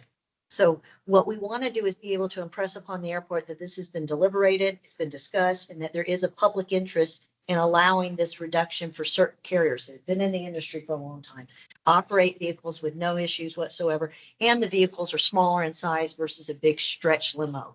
So those are the things I just would respectfully request, that there's an appetite to consider these going forward, that in order to ensure we have uniformity and we make sure that the right individuals are given this deviation authority, that let's open up a workshop, kind of set some parameters, or at least have a discussion about it and move forward from there. So thank you again for your consideration of the application of the petition for you today and my comments. Appreciate it. Thank you. So, I'm in support of an industry-wide thing, rather than, maybe, because I imagine you might be seeing a couple more of these coming down the road from other people. If we had some parameters or some guidelines like, Chair Hartung had discussed back in July with, he wants to see lost runs. He wants to see what kind of actual savings, the carriers would get. And that's kind of what I based this petition on. It actually took me this long to convince the insurance companies to provide me with this information. And so I think it's a good idea. I wish it was available for other carriers. I hope it's available for other carriers. And a reg workshop would provide that, because I think 706, NAC 706-191 already puts a category for 7 passengers or less there. And so only thing we'd have to change is under that 7 passengers or less, 1.5 to 1.0 or something like that. But again, that's all for your guys' discussion, but appreciate the time. I've got the owner here with me right now. If there's any questions, like I said, I don't think that he's holding back anything on this. He's probably proud that in the last 3 years, the highest claim for one of the years was $23,000 total. And so we're well below the $1 million policy that we're requesting. so, and for your client, absolutely impressive. What I do want to make sure that we understand, though, commissioners, is I don't want to get into a blanket ad hoc rulemaking where we don't go through the formal rulemaking process. I agree 100%, in fact, more than 100%, that this is stifling, that the insurance industry has, and maybe for good reason. I understand. I mean, they're in the business to make money also, but it has driven a lot of people out of business because of these extremely high rates. And so, but I still believe until we go through the formal rulemaking process that we're going to have to look at these petitions on an individual basis. And we have to be able to come to a decision that is defensible on each one rather than doing a blanket. And Mr. Carson, I'm not trying to tell you, don't bring these clients in, but unfortunately, I don't want to be in violation of 233B for, making this rule without going through the formalized rulemaking process. So I'm happy to support this. I am in support of this. And I think it's essential because we've got so much variation and inequity throughout the state. And I don't know how we got here. I have no idea how we got here. This has been on the books much longer than myself. But for me personally, I'm happy to look at these on an individual basis. And thank you so much for providing this. I did not, again, this in the documentation that I originally had, I didn't see this. So thank you for that. And thank you for clarifying and bringing those loss runs to us, because that's what we discussed back in July. Okay, we've got a motion. We've got a motion and a second. Is there any other discussion, commissioners? None from me, Chair. None for me. All those in favor, please signify by saying aye. Aye. Aye. And Motion one carries last, unanimously. one last comment that doesn't relate to my petition is that Mr. Demissy here, Ash, has been working with Susie Lee. And so if you guys get a call from her, I think she's been put on notice from the industry about the insurance rates and the things that Ms. Rushton said, you know, it's stifling. And she's in agreement and she wants to help the industry and the authority to come to some kind of agreement. So my guess is we'll have to wait until after the November elections to see how they go. But she is a proponent of trying to help the industry right now with the insurance. So. Chair, if I may ask one question of Mr. Carson. Sure, go right ahead. I was just curious, because I don't have access to it. Obviously, there's a lot of factors. How significant is it? How many more insurance carriers does that open up by reducing from the 1.5 to the 1 million? Does that open a whole new world as far as insurance coverage? Chair, everybody, commissioners, if I can say a couple of words. The insurance, I've been doing this for the last 15 years as a driver, now as an owner. The biggest challenge right now is not the business for me. You know, if you can see my record with the NTA, everything is, I'm under the radar. I have a very good relationship. I always stay out of trouble. So the insurance, just this year, if you see my loss run, without any incidents, my insurance went up 43%. That's all. It's not fair, you know. And, I've been working on Susie Lee's office. She's our client. The last year and a half, I'll forward all the documents, all the email, to the enforcement if that's necessary. And she's willing to help us. Matter of fact, what she wants is some kind of workshop. Her office gave me some petition, for the other operators to fill out. So we can, you look it up, New York is 750, Los Angeles, right here, less than 500,000. I don't understand 1.5 million. I mean, there's only one insurance company right now. I'll send all the documents, but about 3-4 years ago, I was paying for 8 vehicles, $52,000. Right now, you have the document, 200-something thousand. I mean, it's not fair. There's nothing to take home for me after I pay the insurance, my employees, the building, and everything else. So I appreciate, and I'm really grateful for you guys to approve this. This has been an extremely serious headache for me and my family. But she's willing to help us, and I'm willing to provide and to be a bridge, to you guys. One last thing, I really want to thank all of you public servants from the bottom of my heart. And it's been extremely great for me. What I learned is, if you start out of trouble, you are within the law. You guys always, try to help us, to be there for us. So I really appreciate from the bottom of my heart, behalf of me and my employees. Thank you. And to answer your question more is it will open up different insurance carriers. Much like I think I've explained to a couple of the members of the staff, maybe the commissioners, is that like the big companies, Geico, Progressive, they've come into the market now, even at 1.5, but you have to have a fleet size of less than five vehicles, which is a big help for some of the smaller carriers right now, which is good. So we're grateful for that, but it also will open up different lines because now it's not 1.5, which is kind of a strange number in insurance. When you look at regular commercial insurance, the electrician that's driving, the semi that's driving, the plumber that's driving, those are all $1 million policies. And so I think what it does is I think it will open up the industry. At least that's what we're hoping. We can only ask for so much. That's what I've been told. So my renewal coming up next week. The insurance company, the broker say, if you can break it down to $1 million or less, I can have a lot more markets. So we will definitely do that. Thank you. Appreciate you so Thank you for answering my question. Thank you, guys. I appreciate it. Thank you. Thank you. So commissioners, I would suggest that we, in the not too distant future, I know we're going to have to wait until after November, but it would be good if we had this conversation because look, we've got inequities. So some of these folks are running smaller vehicles. Taxi inside of Clark County is 100, 310. And outside of Clark County is 250, 550. So, I mean, you've got these pretty wild swings for exactly the same services. And it makes no sense whatsoever. So I would absolutely love to have this conversation. in depth. I don't want to get involved in ad hoc rulemaking, but I think that there's some opportunities here, and especially when we base them on a history, on a track record. Okay. All right, let's keep pressing on. We've got item number 154, petitions for exemption requests, docket number 25-12003, C2 statistics.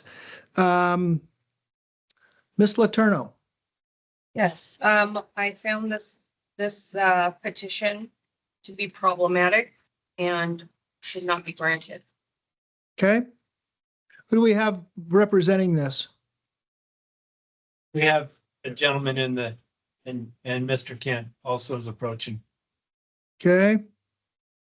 Good afternoon, Commissioners. Jamie Kent on behalf of the petitioner, and together with me is Eric Bench, the owner of C2 Statistics.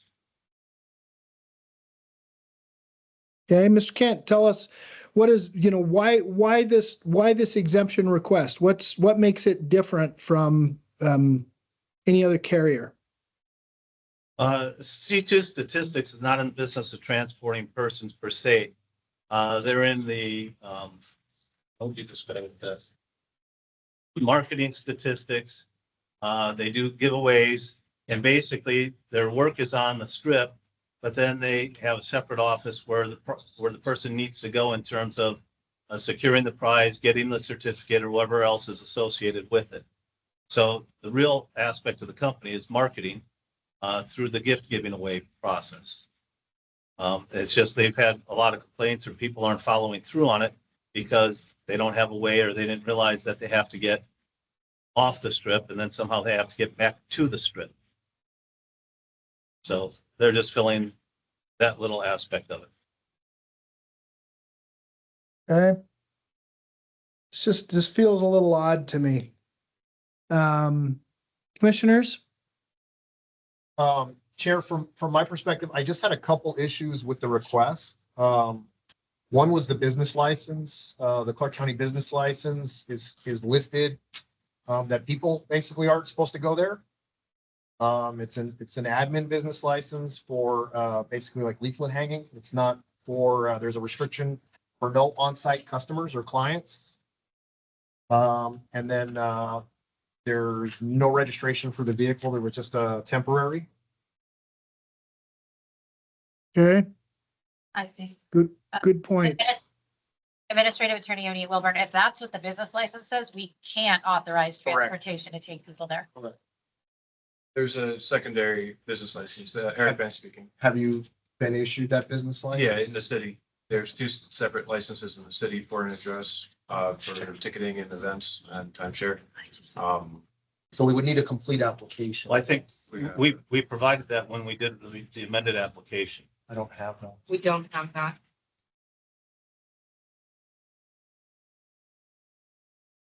Chairman, my advice to the authority here, Administrative Attorney Oni Wilburn, there's too many unknowns and too many questions that I think need more answering to state that this gets an exemption. I wouldn't be comfortable legally advising to grant this exemption. Okay. Yeah, I mean, I had some discomfort with it as well. What's legal suggestion, Ms. Wilburn? I mean, at this point, it's a petition for an exemption. So the denial of it doesn't really put them anywhere because it's just an exemption. So it's not as if we've denied an application and they have to wait 6 months to refile anything. Right. So deny the exemption at this point, they can always come back even on the next agenda and do another petition for an exemption with more paperwork, or at that point, when it comes in for a petition, instead of coming straight to the agenda, can go, whoever it's assigned to, the hearing officer can have a hearing first and then send it to the agenda after they have enough information. So, yeah, this would potentially would be a denial without prejudice. Correct. If I may, Mr. Chairman, this is Jamie Kent. Go ahead. Since we are where we are, we have the application filed. I indicated we haven't amended. I'm not certain what the mix-up may have been there, but I would ask if we could table this to the next agenda. We'll get the amended in, and if there's any difficulties with staff, they could let me know. Usually I'm informed by staff, hey, you got a problem with this or you're missing this. I don't think we received anything on that after the amended application. So that's why I thought everything was fine and I didn't realize there were any questions. Travis Letourneau, for the record, I did give you a call, left you a voicemail that, there were some issues with this and to give me a call back because I had some concerns. I have not received an amended application. So I was only, my write-up and my notes are based off the original application. And, the areas of concern, which I would have spoke to you about, was the transportation appears to be used to recruit and transport prospective participants to the applicant's office for marketing and promotional presentations. Operation bears similarities to marketing promotional transportation programs. So there's just a few concerns that, even if this is denied, may be stylized as a actual application. And I apologize again, Jamie Kent. In speaking to the applications manager, she knows me well enough that I try and return all my calls and I communicate with her directly. So I apologize that somehow I didn't respond to that one. But again, I understand that it could be a new application, but I don't see the problem in terms of tabling this for 1 month and we'll get everything corrected and submitted immediately. Commissioners? I'll actually speak with Reese with regard to what her issues are so I can address them specifically. Mr. Chairman, first I would like to get this tabled till next month so that the applicant has a chance to iron out the remaining issues that with the staff. I think what we often see these is with gentlemen's clubs where they have their customers or prospective being transported to the club by their vehicles. So you might want to explain in your, also the staff, how does this different or similar to what they're doing with their free shuttle service? Does that maybe an easy way to fit it in or not fit it in? Right? Understood. In terms of the model, transportation model. And from my perspective, I just want the boxes checked on compliance with NAC 706-147. There's just a couple little deficiencies, which is vehicle registration and the business license. It's not contained in what we have. Right. And I remember those notes and I remember he specifically brought in the license and everything. And so I'm not certain. All right, looking for a motion, commissioners. Mr. Chairman, I would move that agenda item 154, we table this item to our next meeting. I'll second that, Chair. I have a motion by Zoka, second by Teddy to table item number 154, docket number 25-12003. All those in favor, please signify by saying aye. Well, actually, let me do this. Any public comment on this item other than Mr. Kent and his client? Nobody's approaching, Chair. Okay. All those in favor, please signify by saying aye. Aye. Motion carries unanimously. That takes us to docket number 26-04020, item number 155, the application for Incline Shuttle LLC. Ms. Letourneau, go ahead. Yes, Chairman, under the exemption NAC 706-147, believe that it meets the threshold. They are providing the request, the request for exemption is for the Incline Village, Incline Lodge, which has a common ownership and proposed service of complimentary transportation, and it's exclusive to the guests of the lodge. Okay. Sure. Yes. I did have a concern with this. And it's free shuttle service to Incline Lodge and the High Sierra Lodge Owners Association. And it sounds like there's going to be reimbursement of costs, partial reimbursement of operating expenses to Incline Shuttle LLC. I kind of feel like this is more like a contract carrier. And I think they're stepping outside of the exemption by transporting to a secondary place. Well, the lodge is also, so they provide for the homeowners association. There is like 60 units. Right. And also the hotel patrons.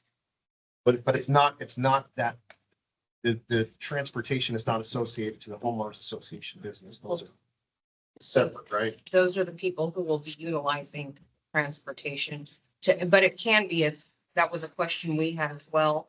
Is it more stylized towards a contract carrier?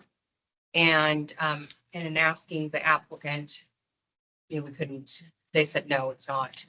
And the document they provided, it was just a, exemption. Okay. Yeah, I agree with Mr. Chairman, Commissioner Tenny's comments. This to me looks more like a contract carrier than a true free shuttle service. Because Okay. Those elements that were just identified by Commissioner Teddy. So based on that, I would vote to deny. Or Okay. table, and they can answer. And here's what I don't understand, commissioners. I mean, we see these kinds of free shuttles for hotels all the time.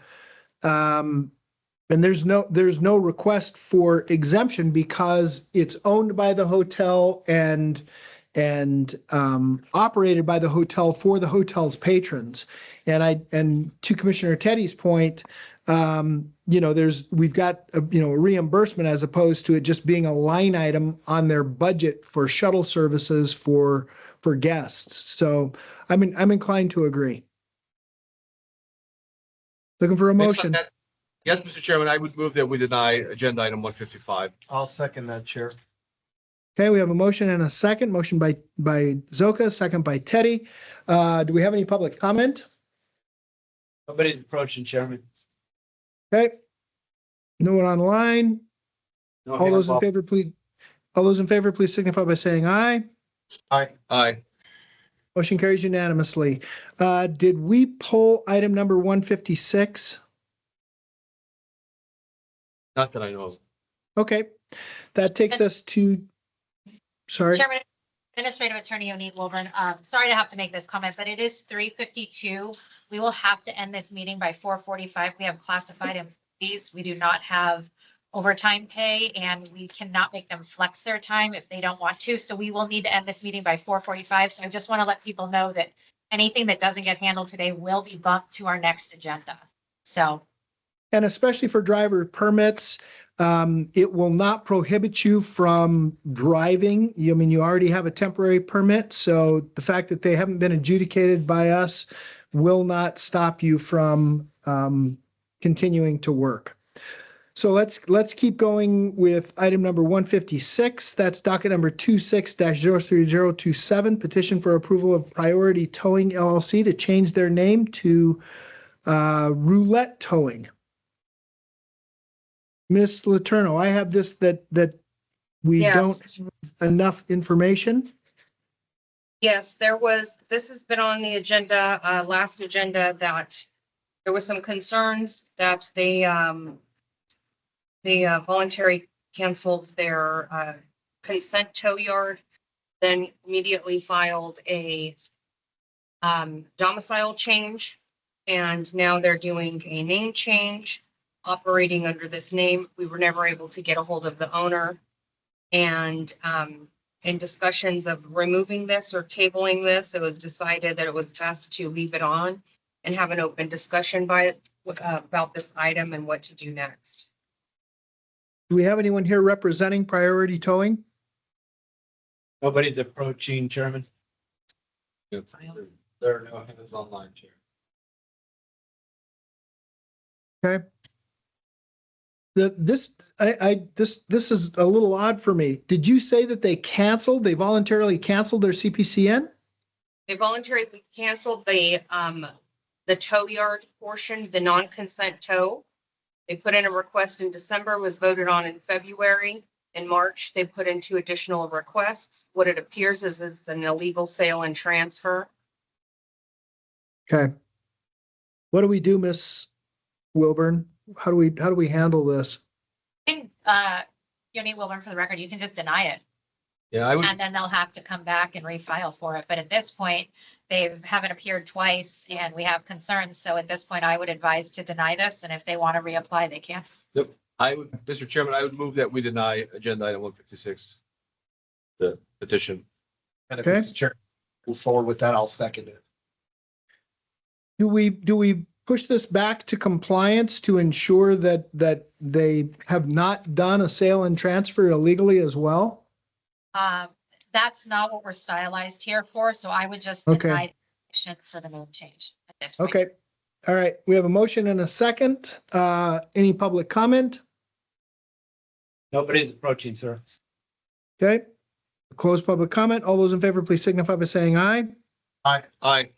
Motion carries unanimously. That takes us now to, I don't know what we're gonna do here. Okay, let's do item 157. I don't think we can block any of these, unfortunately. Item 157, docket number 26-04018, petition for approval of Fabulous Limousine, doing business as Fabulous Limousine, to add the DBA and change their name to Fabulous Limousine Services. Ms. Letourneau. Yes, this item is for approval. Staff have no concerns. Okay. Commissioners, any questions? None from me. None from me, Chair.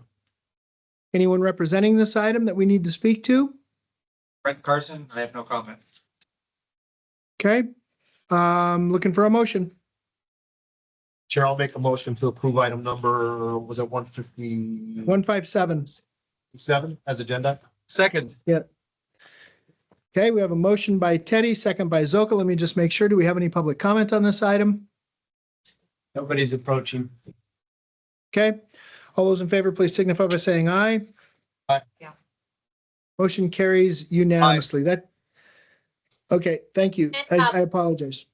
Chairman, Administrative Attorney Yonit Wilburn, 158, 159, 160, and 161 are all Ms. Maxon Rushton's client, and they're all the petition of the approval to change various items to the same name, Echo Nevada, with the logo added into it. So I don't know if Ms. Letourneau wants to speak to that, but I do believe we can block these items. Okay. So I'm going to open up item 158, 159, 160, and 161 as a block. Go ahead, Ms. Letourneau. Well, Kimberly's here. She would like to speak about this. But yes, these are a petition for a name change and a logo change. And there's some fees that are due for the secondary portion. Okay, go ahead, Ms. Rushton. Good afternoon, Chairman, members of the board. For the record, I'm Kimberly Maxon Rushton, appearing on behalf of Echo Nevada LLC. I'd like to begin by thanking staff for the constant whiplash I have caused them with respect to this name change. And Chair, if I can, just to tell you what I mean by that. When Echo was going through their initial application process, they were deciding what name they wanted to use, and they kept going back and forth. And thank goodness for someone's patience, like Chris Breton, because of the fact that she kept saying, just pick a name, pick a name. But because of the fact that they were going back and forth, it became somewhat convoluted. So we waited until after the application process was completed, then tried it again during compliance. That made things somewhat messy too. And then they decided that they would just stick with presidential. So Echo Nevada LLC currently holds 4 CPCNs, 2 limo, 2 bus certificates. One limo and 1 bus certificate was the DBA captain, and the other one was presidential transportation, or limousine, excuse me. Now they simply want to have uniformity, members of the authority, and just go by presidential. The logo change, and I apologize because I did not mean to convolute matters. We included an exhibit that showed what the presidential name would look like on the vehicle. I'm not sure if that actually constitutes a logo, but we just wanted to show what it looks like because all vehicles have to have the name on them. So if that constitutes a logo, we will file what we need to in order to ensure that. I always construed a logo to be somewhat of a picture or something that they use versus just their name. But again, we didn't mean to otherwise ask for authority beyond the scope of just, they want to use presidential as their outward facing name. We've changed the business licenses to reflect that. And they want to use presidential on their vehicles, but no other additional logos or anything like that. So apologize for the confusion, appreciate the consideration, and there will be other filings coming up in the future relative to a domicile change, but that's not part of what's today. But again, if the authority believes that the utilization of the presidential name and the way that we marked it on the vehicle is a logo change, happy to pay the additional $200 filing fee for your consideration. Okay. Commissioners? I have no questions, Chair. Mr. Letourneau, anything to add? I believe that it is stylized as it's a brief request for a petition for a logo, for a name and logo change. And it originally came in as a, interim, but because of getting the tariffs corrected and address and the back and forth, now it's here for the final. We never did the interim, but it is a, logo and a name change on the vehicles. So originally, we thought we were going to pull it from compliance during, right before lunch and not vote on these at all, but we're fine with keeping them on and just the remainder fees paid and move forward with that process. And then we don't have to go to move forward or go back to commission for the rest of the items. So we're all done internally. Okay. So Chair, just so that we understand that an additional compliance item will be added to the compliance order requiring ECHO to pay the additional $200, $50 per petition to add the logo change. And thank you, and thank you, Chief Maine. I know I drove you crazy, but thank you for sharing it too, Shiraz. Anyway. Okay, so when we make the motion, commissioners, let's make sure that we memorialize that requirement for the additional fees for the logo changes. Any questions, commissioners? None for me. None for me, Chair. Is there any public comment on 158, 59, 60, or 61? Nobody's approaching, Chair. Okay. We'll close public comment, bring it back to the board. Commissioners looking for a motion as a block on 158 through 161. Mr. Chairman, I would move that we approve agenda item 158, 159, 160, 161 as noticed in the agenda, with the condition that the applicant pays for the logo fee to staff. But other than that, it's approved. That would be my motion. Thank you. No, I'll second that, Chair. Okay, we have a motion by Zoka, second by Teddy. We have asked for public comment. All those in favor, please signify by saying aye. Aye. Motion carries unanimously. Thank you, Ms. Rushton. Ms. Maxon Rushton. Okay, that takes us now to petitions for logo approval, docket number 2605003, the request from Mundi. I believe this is your client, Mr. Carson. It is, sir. I'm tentative to go up to the table because I start charging for some rent. We have no issue. Travis Letourneau for the record, we have no issue with this logo approval. Okay, well, Mr. Carson, unless you can tell us what piece of software the logo was created in, we might not approve this. I know. I can find out, but I give you guys a call. Hey, it was probably done in InDesign. All right, commissioners, I'm looking for a motion. Chair, Go ahead, sir. I'll make a motion to approve item number 162. Second. We have a motion to approve by Commissioner Teddy, second by Commissioner Zoka. Is there any public comment on this item? Nobody's Seeing approaching. none? Seeing none, all those in favor, please signify by saying aye. Aye. Aye. Motion carries unanimously. All right. That takes us now to petitions for reconsideration. Docket number 2605010. That's item number 163. This is for citation number 25521, Murad Batawala. Is Mr. Batawala online with us or in Las Vegas? He's He's here here. in the room. Chairman, Administrative Attorney Oneek Wilburn, I just want to remind the commission that this is not the time for the person who has filed the petition of reconsideration to rehash the facts of the case. All this is for is whether the commission believes that in looking at the order and what was approved before, if there are sufficient facts to send this back for reconsideration to do a rehearing. So this is not the time for rehearing. Agreed. Thank you so much. Thank you for that. Commissioners.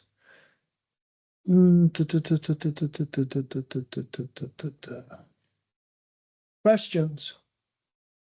No questions for me, Chair. None for me, Chair. Let me read this.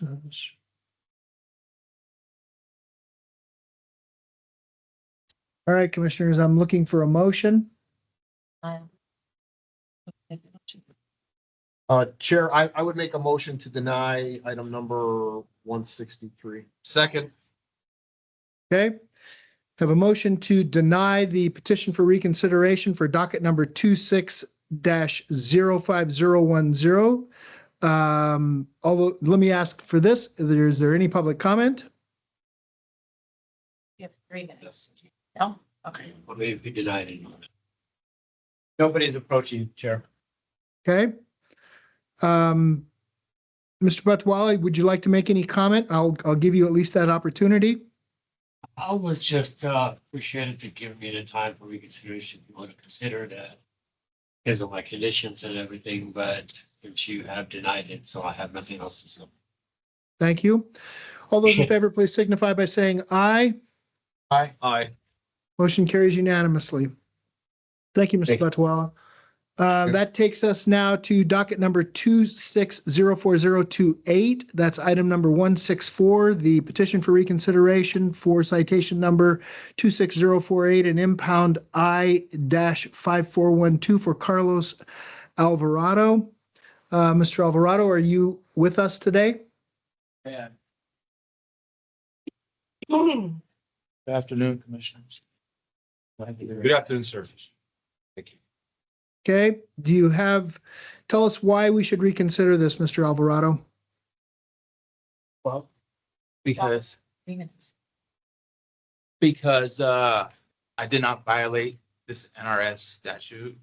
And the investigators who wrote the citation reaffirmed that in one of the hearings where Mr. Soka was present, or Commissioner Soka. And I believe that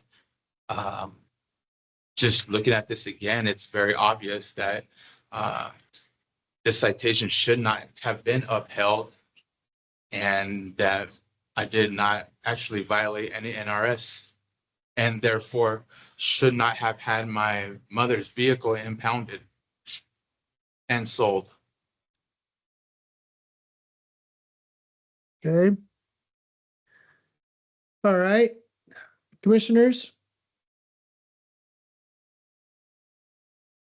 Mr. Chairman, I was the hearing officer on this particular matter.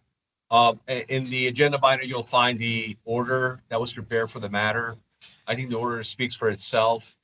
The only citation that I dismissed was relative to violation of the TNC violation, which was the violation of NRS 7068280. And that was because Mr. Alvarado was not proven to be a Uber or Lyft driver. He had this, I believe, in his window, what purported to be a TNC sticker, but he was not a TNC driver. So that's why I dropped the 7068280 violation. But then all the other violations were found to exist and he was fined as a result. So I would go with the current order as it stands. Okay. And he was given a full hearing before me. So, but again, the order is attached to the agenda materials, and I think the order speaks for itself. I am very comfortable with the ruling, but obviously subject to your approval. If I may. Hold on, sir.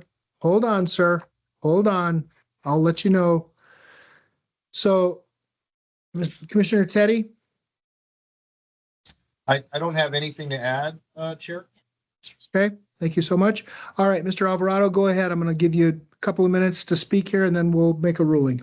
Just real quick on Commissioner Soka's mentioning of the report for the order. I found serious errors in there and misstatements that were added in there. Just going back and listening to the hearing, the recordings of the hearing, it'll be obvious again that some of those statements are completely false that were put in that order. And I think it was prepared by D. Bartolomeo. That's correct. No, I prepared it Oh, okay. and I sat in the hearing. There were some serious misstatements put in there. Okay. I also have Mr. Anthony Lally, who's prepared to comment on the order and the entire situation itself. Mr. Lally was on a witness. I would note, Mr. Chairman, that Mr. Lally was not a witness in the case. Yeah, no, I understand. Mr. Lally, you have. It's for a public I'm sorry? Public comment. Okay, when I get to that point, I'll allow you to speak. Okay, anything else, commissioners? Not for me, Chairman. None for me, Okay. Chair. All right, I'm going to open up public comment on item number 164, docket number 260428. Hello, Go ahead, Mr. everyone. Lally, you have 3 minutes. Come up and identify yourself. Have a seat. Yes, sir. My No, name is no. Right up front. Right, see that chair? Anthony. There you go. Thank you. My last name is spelled Lale. First name Anthony. I'm going to be quick for you. My friend Carlos Alvarado asked me to come with him here today and help him. Being a friend of mine, I know him.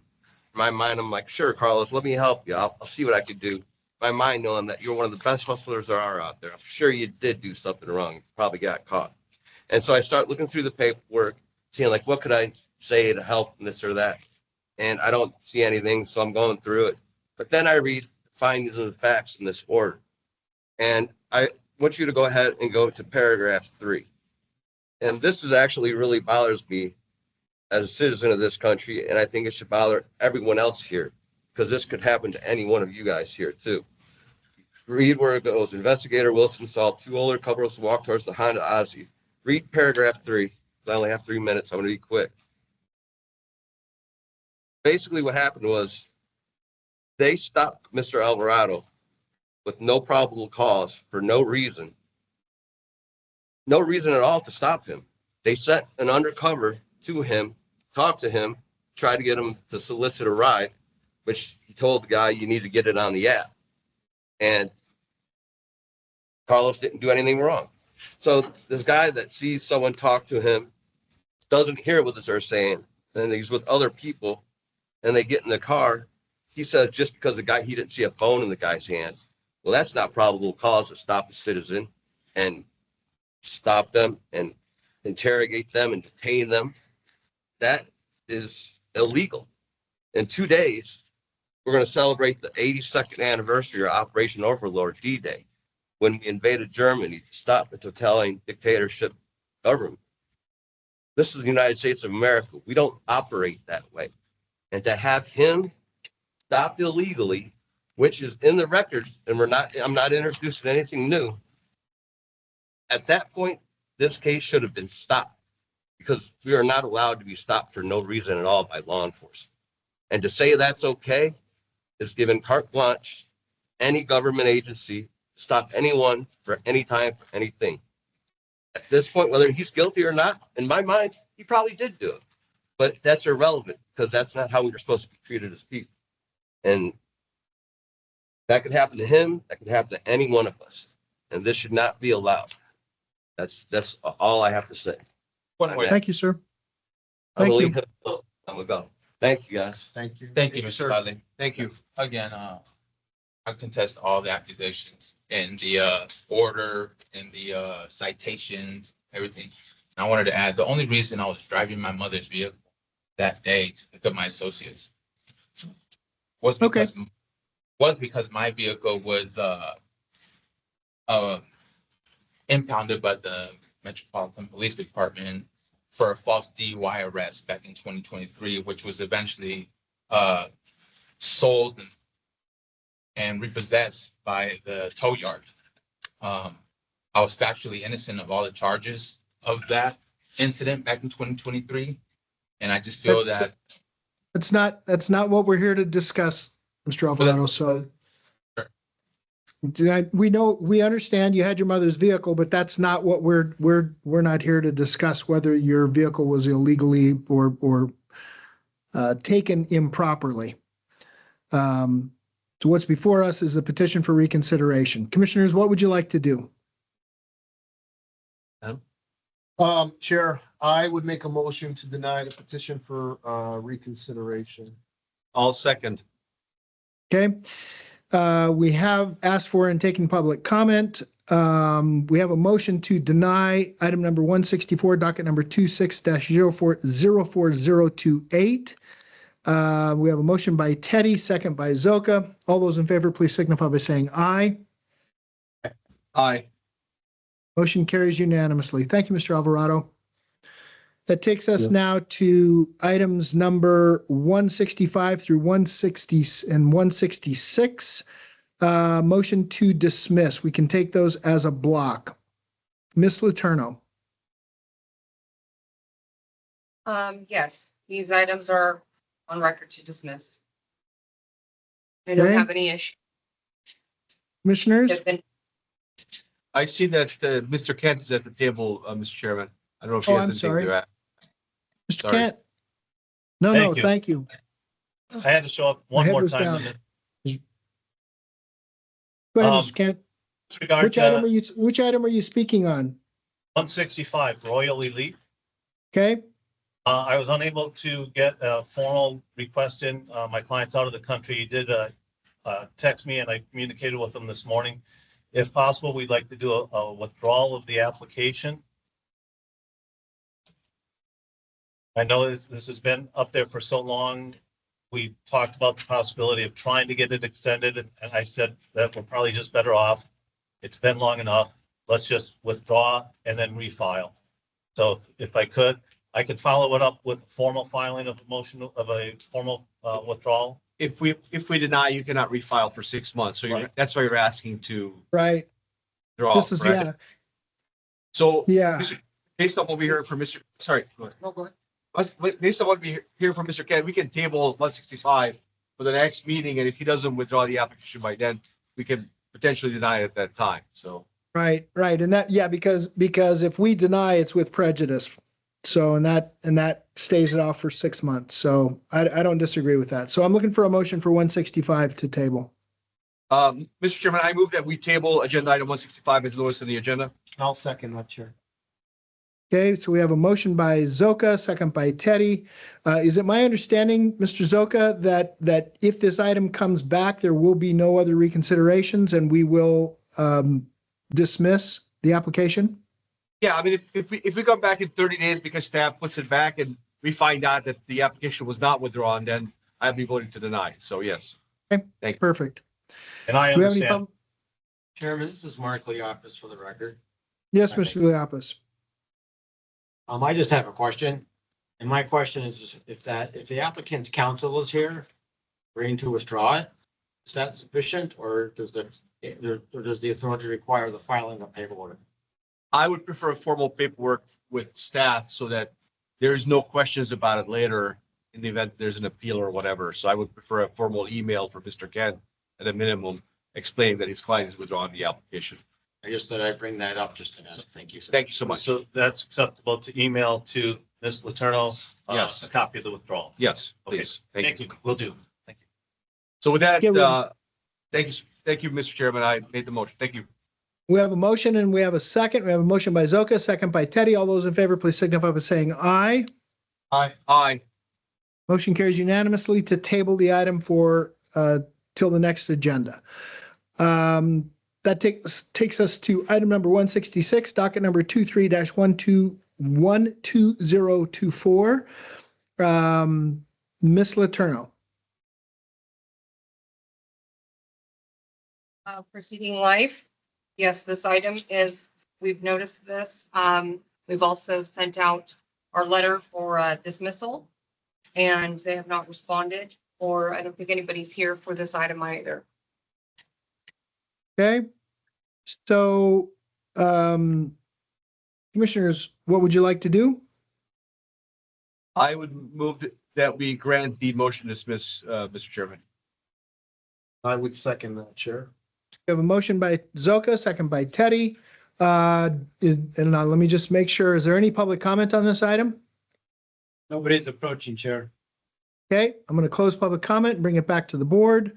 We have a motion to dismiss. All those in favor, please signify by saying aye. Aye. Motion carries unanimously. Okay, commissioners, we've got a decision to make now. Unfortunately, we have only about 25 minutes to look at these permits, these driver permits. Let me ask this. Do we have anyone in the room in Las Vegas for driver permits? Yeah, we have two, Chair. We have 2. Okay. How many do we have online? There are no hands raised online. Okay. Mr. Chairman, Yes. if I may make a suggestion, if we take the roll call of the 2 that are here and we deny the rest, That's exactly what I was going to do. So who do we have in the room? Agenda item 168. 168, you are? 168 and 169, Chair. They're here. Perfect.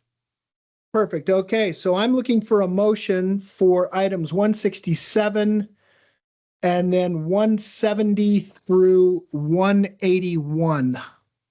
Mr. to Chairman, deny. Mr. Chairman, I would move that we deny driver permits as agenda item 167 and then 170 all the way through 181. As stated on the, And I'll again, second. let me, Sure. perfect. Let me just make sure, is there anyone online for any of these items? Driver permitting, that's where we are. Okay, I've got a motion for items number 167 and then 170 through 181 to deny. We have asked for public comment and received none. All those in favor, please signify by saying aye. Aye. aye. Motion carries unanimously. Let me just walk out real quick and we'll start with item number 168, which is Mr. Willis T. Brown. Let me just go grab my files. It'll take 10 seconds. Mr. Brown? Yes. Okay, please have a seat, sir. Thanks. Mr. Brown, have you been here? What's that? Have you been here? Yes. Okay. Do you want a closed session? Yes. Oh, yeah, please. It's not too much trouble. It is, but we'll do it anyway. You have a serious. Thank you. Okay, so does Mr. Brown want a closed session? Yeah. Yes, he does, Mr. Chairman. Okay, let me ask this. Does Mr. McCoubry, do you want a closed session? I'm indifferent and impressed if you pronounce my name properly. So do you want one or not? It's your decision. You need to make it. Okay, so you need to step out. Thank you. If I may, Mr. Chairman, just give an announcement to online participants. We also need a motion from the Deputy Attorney General. But we're gonna do an announcement for online participants before we do the motion from the deck. But To all attendees online, I will have to go out the closed session. You would want to rejoin the meeting for the request. Game of you.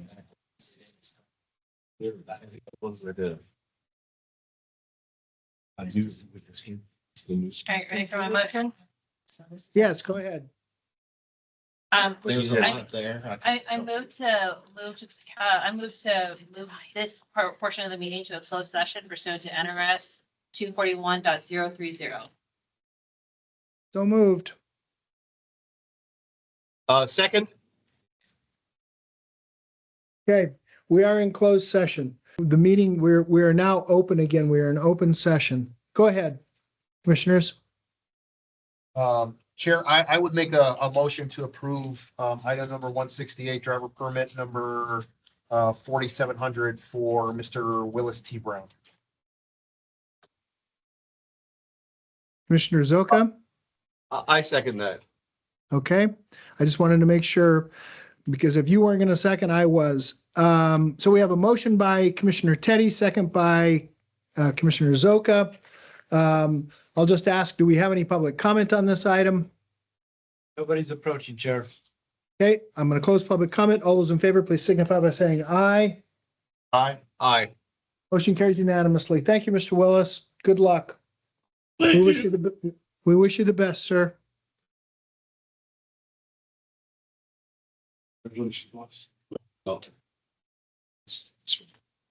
Okay. Mr., pronounce your last name for me, sir.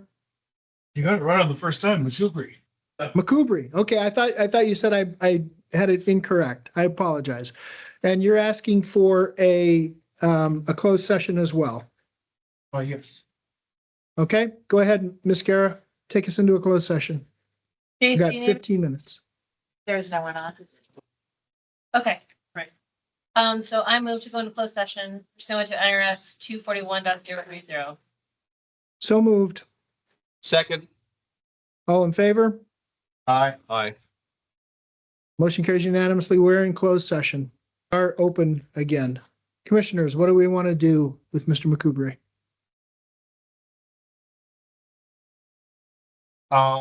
Chair, given the significant conditions that are placed on the applicant or the driver, Mr. McCoubry, I would feel comfortable with an approval, with maybe a caveat that we received updates monthly when he checks in. So we can monitor. I mean, if he is on for an additional year, I would like to at least monitor that for a year. Who is we, Commissioner Teddy? Are we sending that to enforcement? I would, yes, that would be a suggestion. Okay, I just want to make sure that we put on the record of who, yeah, or what division would look at this. Commissioner Zoka? I'm comfortable supporting that as a motion, so that I would second that. Okay. All right, I'm So- looking for a motion. So Chair, Oh, my I'm sorry. motion, that's all right. My motion would be to approve item number 169 for driver permit number 9879 to Mr. Earl McCoubray, with the provision in there that Mr. McCoubray coordinates with the compliance enforcement staff, and that we receive monthly updates from the Division of Parole and Probation on his compliance for the period of his probation or parole. So if it's a year and you get released, then it's for a year, up until you're released from the parole probation. That would be my motion. Second. Okay, so I have a motion by Teddy, second by Zoka. I think the motion is it's long, but it is fairly clear. All those in favor, please signify by saying aye. Aye. Aye. Motion carries unanimously. Congratulations, sir. Thank you. All right. Thank you so much. Good luck. Commissioners, that takes us now to our final public comment. Do we have anyone wishing to speak in Las Vegas? Nobody's in function. Just me.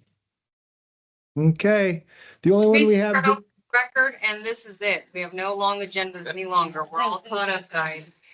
okay. We do have public comment here in Reno from Crickets. So. I'm gonna close public comment. Commissioners, we did it right on time. I know it was long and I apologize. I couldn't get us through it any faster, but we are done by 4:45. Good job.